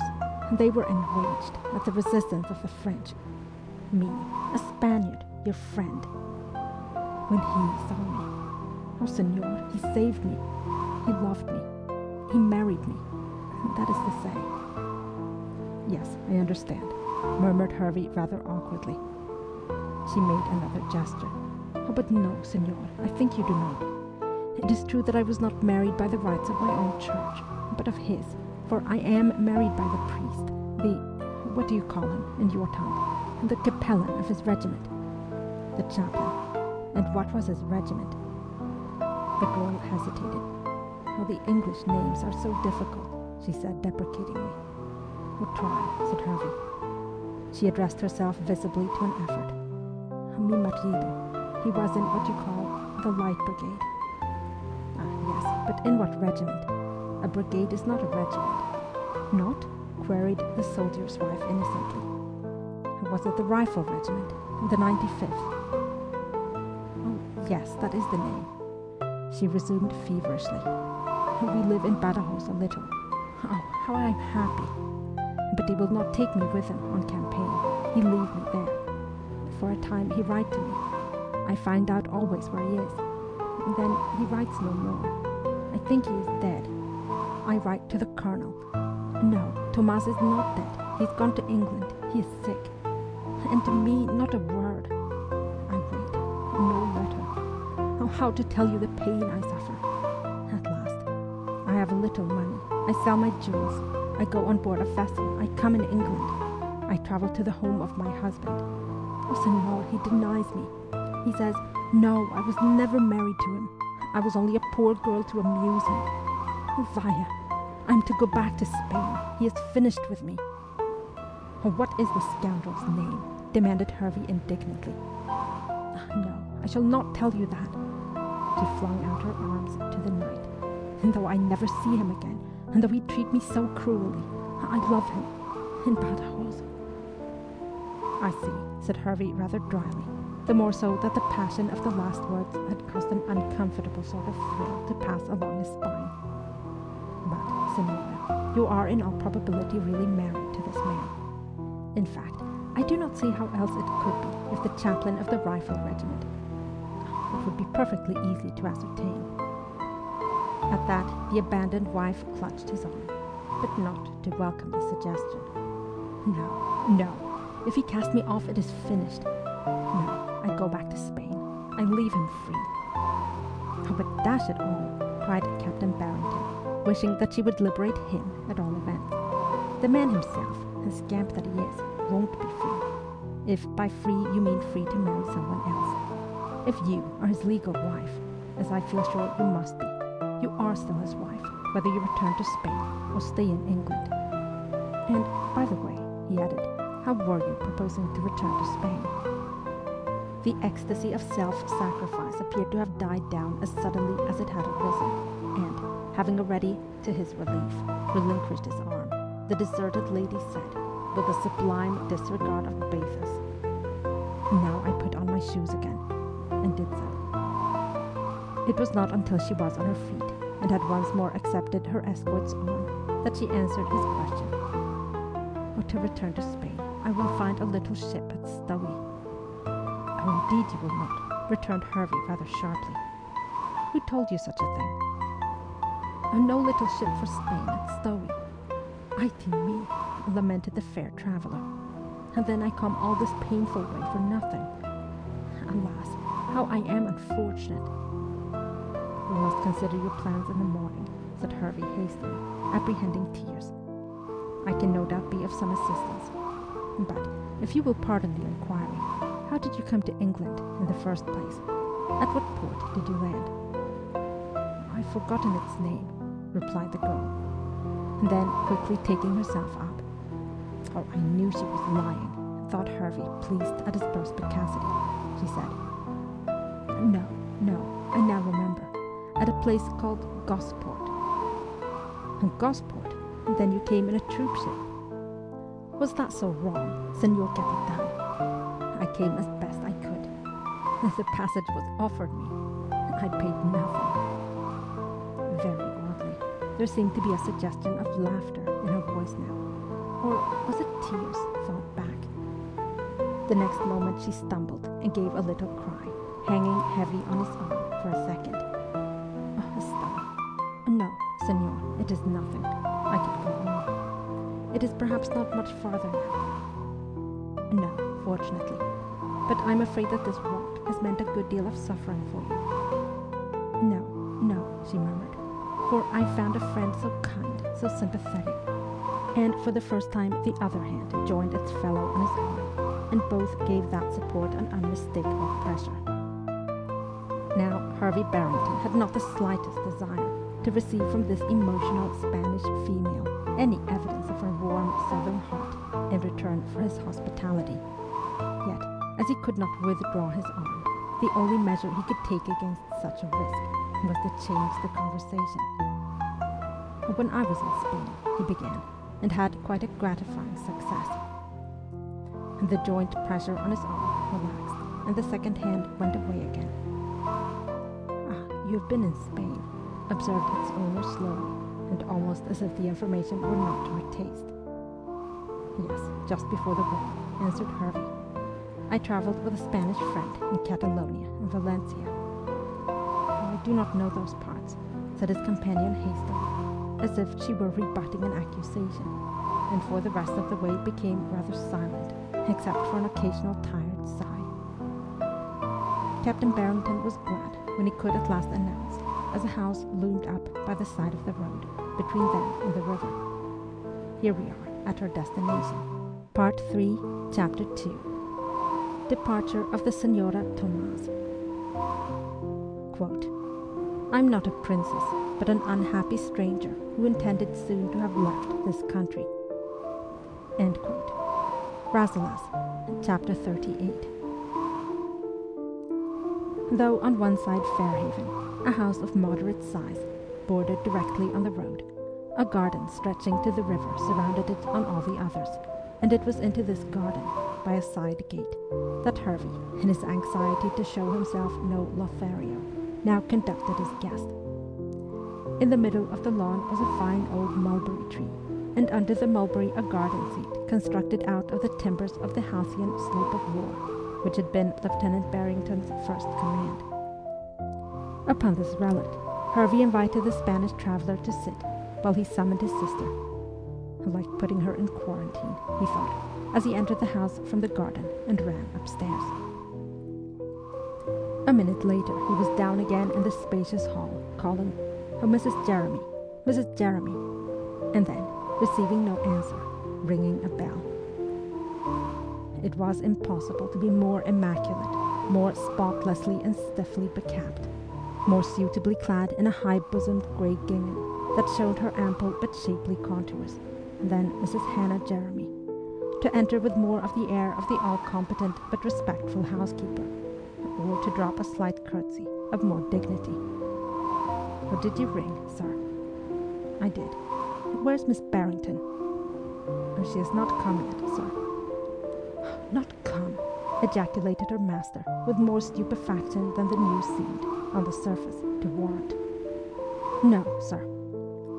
Hervey's thoughts went to the garden seat. With no sister forthcoming, as promised, the girl would think he had been lying, as indeed he had been, tacitly, when he allowed her to suppose that Lavinia lived with him. How it would look as if he had deliberately entrapped the stranger. "Oh, you don't think, surely, Mrs. Jeremy," he said in dismay, "that Miss Barrington has changed her mind, and is not coming tonight at all?" "I couldn't say, sir. We have heard nothing. But it is getting late. I've had to put supper back, for if you'll excuse the liberty, sir, you are late yourself." "Oh, yes, I know that," responded Harvey, his brain busy. "There was an accident, the road blocked by a tree, and I had to walk from Cadman's Corner." Of course, there was always Mrs. Jeremy in the house to play propriety. What he disliked was having to confess to what must look like calculated duplicity. As he stood silent, his hand at his chin, wondering how he could get out of this admission, Mrs. Jeremy observed in a voice noticeably prim and frigid, "I don't know whether you would wish me to acquaint you with it, sir, but there's a very awkward thing occurred. How long she's been there's no telling, having only just seen her myself, but there's a female, and seemingly a young female, sitting in the garden, sir. And at this hour, too." Hervey made a gesture which appeared to signify that as many females as pleased might sit in his garden all night. Actually, it meant that there was no need to tell him of a fact which he knew already. But Mrs. Jeremy did not thus interpret it, and she proceeded. "How she come there I can't conceive, nor what she's doing, sitting there on the halcyon as bold as brass. I might almost say lying there, and saving your presence, sir, for she's put her feet up off of the ground." Had Mrs. Jeremy announced that the stranger had removed the major part of her clothing, her voice would hardly have held more reprobation. "I wish I had told Jeremy to keep an eye on her from the pantry window." "Oh, it is not necessary," said Hervey, groaning inwardly. "Oh, hang Lavinia and her unpunctuality." but he was master in his own house, if sometimes at the cost of effort, and he faced Mrs. Jeremy boldly. The young lady in the garden, Mrs. Jeremy, was left there by me. She's an unfortunate Spanish girl who has been deserted by her husband, an English officer. She was walking into Stowey, like myself, from Cadman's Corner. She's lame from fatigue and too tired to go any farther. So, counting on Miss Barrington's presence here, I offered her hospitality for the night. Here, Mrs. Jeremy permitted herself an inarticulate exclamation. Now, I don't know what I'm to do. If Miss Barrington doesn't come at all, I suppose I must hand the poor girl entirely into your charge. And that is to say, if she will now consent to stay here.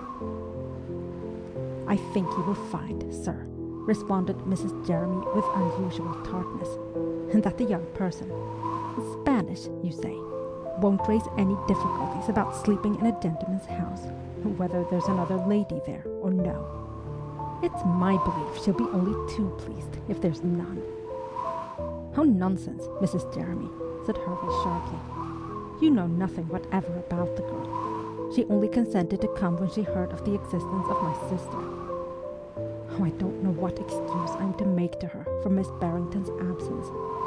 You will have to come out into the garden with me, so as to show that there is at least a respectable woman at Fairhaven. Much obliged, sir, said Mrs. Jeremy, with a movement of the head which approached perilously near a toss.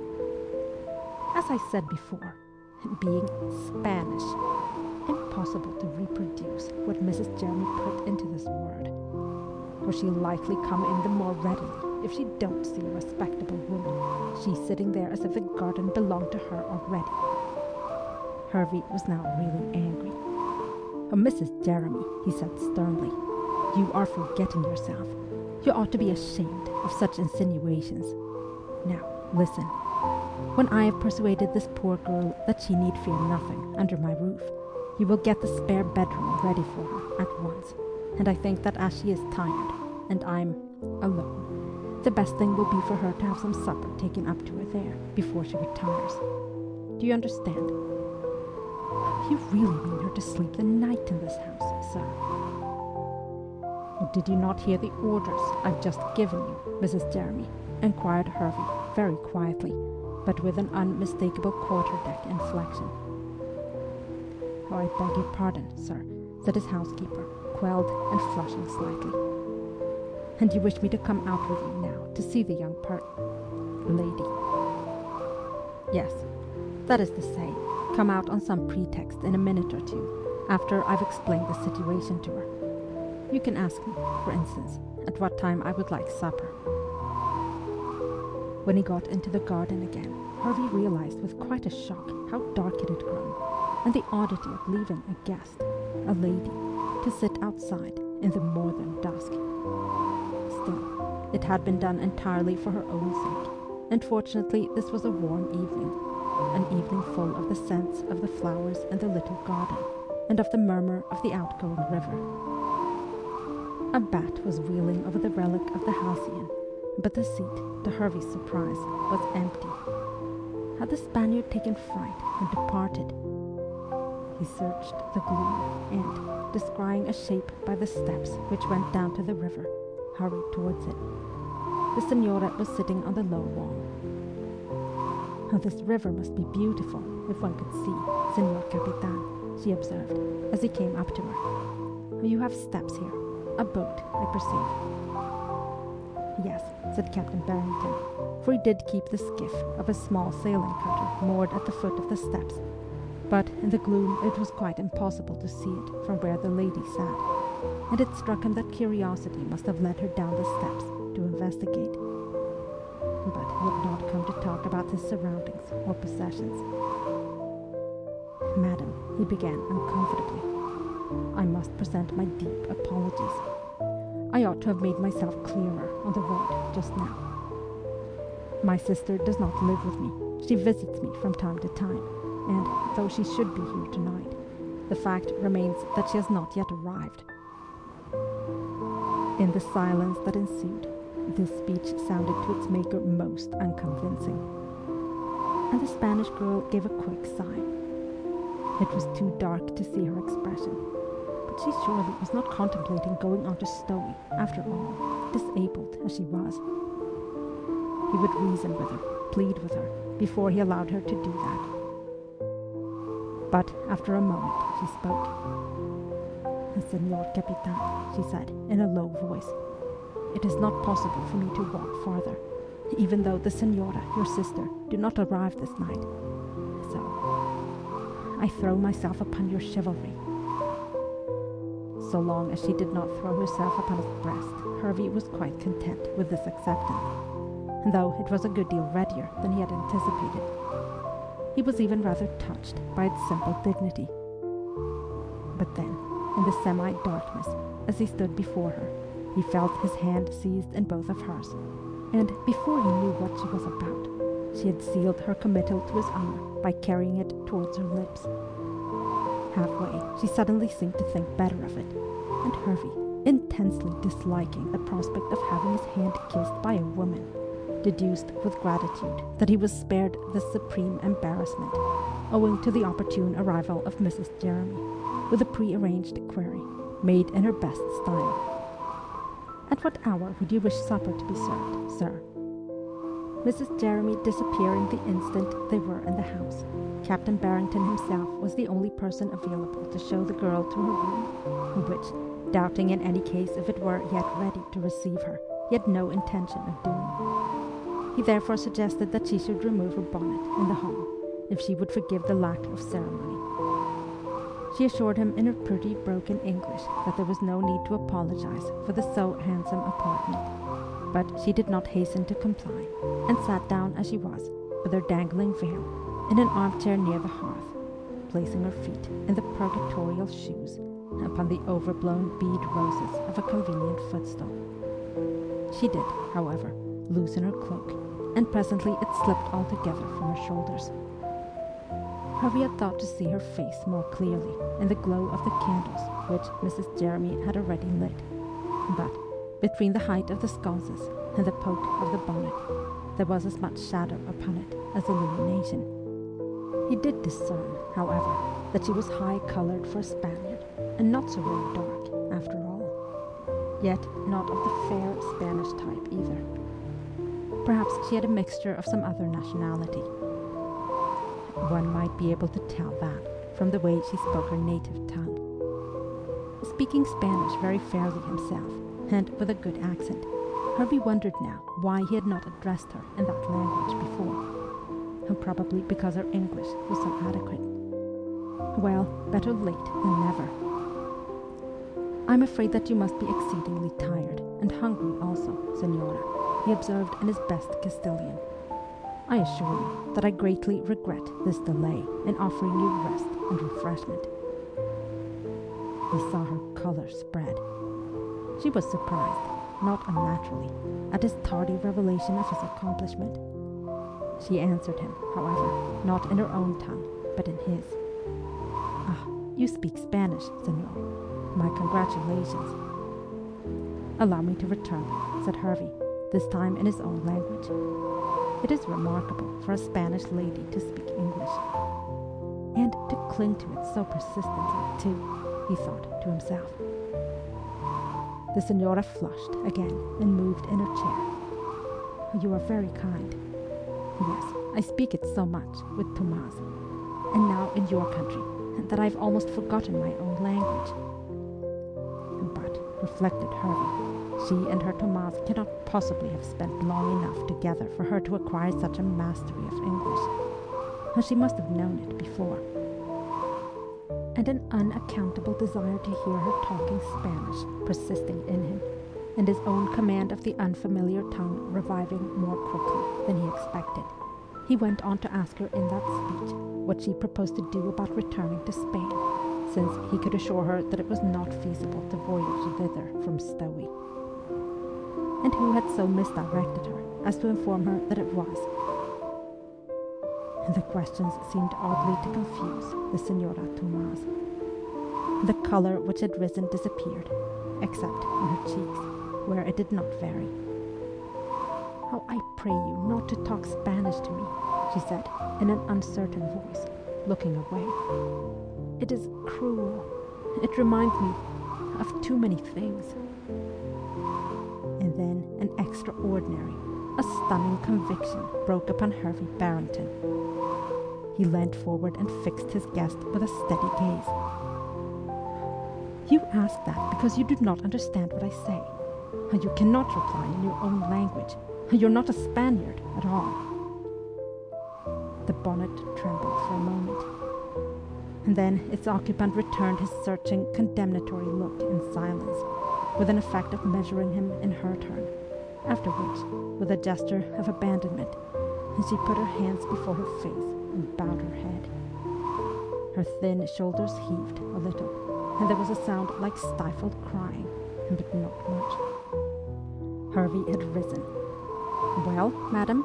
he inquired stonily after a moment. A further silence, and his guest raised her head. "It is true," she said quite quietly. "I've lied to you. I'm not Spanish. I am French." "You have lied to me. You acknowledge it," repeated Hervey between his teeth. "All that story about Badajoz and that..." He clenched his hands, restraining his language with difficulty, remembering that, in spite of everything, she was a woman. All that was lies, then. "Yes," she said, still in that very quiet, emotionless voice. "Oh, I wish I had not had to lie. I did not like doing it, and I might have known one does not deceive a man like you." "Oh, did not like doing it," repeated Hervey wrathfully, as certain episodes of the deception came back to him. "Oh, you enjoyed it, you..." Once again he checked himself. But she looked up at him with a sad, limpid gaze. "No woman as heartsick as I am, Captain Barrington, could enjoy anything at this hour," she returned sorrowfully, "and no woman with a heart at all could enjoy deceiving an honourable and generous man." "We will have a truce to compliments, if you please," said Hervey grimly. "Instead, you will give me an explanation, less of your being French, than of why you passed yourself off for Spanish. I imagine, though, that I must now prepare myself for another cock and bull story. Oh, I suppose that you will tell me next that you're a French royalist, an émigré." The girl shook her head with a faint smile. "Oh, that would indeed be more convenient for me. But this time I will tell you the truth. I wish I'd done it before." The complete change in her manner, her hopeless tone, her utter abandonment of feminine wiles, the very way she sat surrendered in the big chair, began to have some effect on Hervey. He felt it and removed himself farther off. "Why did you not, then?" "Because I was afraid. I thought that to acknowledge myself French, an enemy, was too dangerous. I fancied I could pass myself off as Spanish. But I only know a word or two of the language, and the story I told you. Oh, do not be angry, monsieur. I must have some story to account for my presence in England." "Oh, I must congratulate you on the one you served up to me," observed Hervey sardonically. "Your talents are wasted in private life. But perhaps you are an actress in your own country." Looking down, she shook her ringlets. "No, monsieur. I live very quietly in the provinces with my parents. But I've deserved that you should reproach me. I've been very foolish. I think my best justification is to tell you my real story, if you will listen to it now." "Oh, I will listen." "You are generous indeed, Captain Barrington." She paused a moment, and then, as it were, drew herself together. "My name is Adrienne de..." But here, at the outset, she checked herself and looked across at him reflectively. "No, perhaps I will not tell you that. But everything else I will tell you. I had, monsieur, a brother, fighting in Spain. Fighting against the English, yes, but fighting like a gentleman, for I think all your soldiers have said that of us. Besides," her head lifted itself a trifle, "he is a gentleman. But he was captured and brought to England, and made a prisoner on parole. And then, monsieur, an atrocious thing happened, for some intrigue against him led to his being accused, unjustly, of having broken his parole, and he was sent to prison. He tried to escape from the prison. How was that unnatural, monsieur? And for that he was sent to the ponton, in the hulks. Hervey, who was watching her rather surreptitiously, saw her bite her lips at that ill-omened word, and put her handkerchief to them for a moment. Oh, you know what that means, monsieur. And he was an officer. Yes, go on, said Hervey. At the back of his mind, he was conscious of how much better she spoke English, now that she had renounced her Spanish nationality. How curious. Monsieur, he is my only brother, my twin brother. My parents are old, and tant soit peu royaliste. When Raoul and I were children, we lived for that reason in England. In short, we were émigrés in those days, so I might well have called myself an émigré just now, but that I have done with deception. Oh, that, thought Hervey, explains the excellent English, and that she must have been mangling it on purpose just now. Eh bien, I said to myself, some of the friends of my childhood may be alive still, in London, and if only I could find them, they would help me. They would remember Raoul, and they would do something to right this horrible injustice. So, I came to England. Seeing Hervey about to interrupt, she held up a hand. Monsieur, you, a sailor, know that it can be done, but I do not wish to implicate anyone by telling you how. Yes, very well, said Hervey, interested despite himself, and not least of all by the different manner in which this girl told a true tale. I accept that. Go on, mademoiselle. In London I cannot find these old friends. They are removed or dead. I've no one to help me. I cannot go to any man and ask for help. Although I was playing a part this evening, you will acknowledge, I hope, monsieur, that I did not solicit your assistance. Au contraire, I tried to escape notice. Quite true. All that I can permit myself to do, then, is to go to the transport office in Dorset Square and to make inquiries about my unhappy brother. And they look up registers and the like, and they tell me he's at Plymouth, and the prison ship, the Queen. They give me no hope of his release, but they say I may go and see him. Oh, at least that is something. I take the coach to Plymouth. I go in a boat to those... Her voice broke suddenly, and she clenched her hands together. Yes, said Hervey gently. And no place for a woman. What had she seen? With an effort, Adrienne went on. It is a deception, a mistake. Raoul is not there, was never there. Oh, but if the transport board, began Hervey. Oh, monsieur, they have so many names of unfortunates on those registers. And I saw some of them, men like the dead. They tell me, the officers of the Queen, that it must be a mistake for the Queen Caroline at Portsmouth, and that my poor brother must be there. And so I'm going back, and I pray God that I find him at Portsmouth, even in one of those terrible ships, because... Oh, because what, mademoiselle? Asked Hervey, and he came and stood by her. For one moment the dark ringed eyes, heavy with sorrow and fatigue, looked up at him. Because I have the thought that he may be dead, and that they would not tell me. And with that, her self-command gave way entirely, and burying her face once more in her hands, she sobbed helplessly. Hervey Barrington was far from being a hard-hearted man. Before this grief, and these unmistakable accents of sincerity, he ceased to resent the fact that an hour ago this girl had been fooling him with a pathetic fiction, more especially because the present narrator did not seem the same person at all as that pseudo-Spanish minx. What a pity she had ever tried that game. It was so unnecessary. No man with a grain of feeling could have stayed her, or done anything to her, and technical enemy though she were, on learning of her errand. And the poor creature had actually visited those unpleasant places. In vain. Meanwhile, she sobbed on and on, while he tried to offer suggestions about Portsmouth, and about what he could do himself in the way of inquiries. but she still had her face hidden, and he was almost bending over her when Mrs. Jeremy reappeared to say that the bedroom was ready and that she had set supper for the lady there. In the presence of a domestic, Mademoiselle Adrienne made a more determined effort to pull herself together. She dried her eyes and stood up. "I will wish you the best boon I can, a good night's rest," said Hervey kindly. "In the morning we will talk about what is to be done. Meanwhile," he sank his voice, though Mrs. Jeremy was waiting a considerable distance away at the foot of the stairs. "Meanwhile, and try to forget Plymouth and what you saw there." The shadow in the French girl's eyes deepened. "Oh, I can never do that," she responded gravely. "Not in all my life.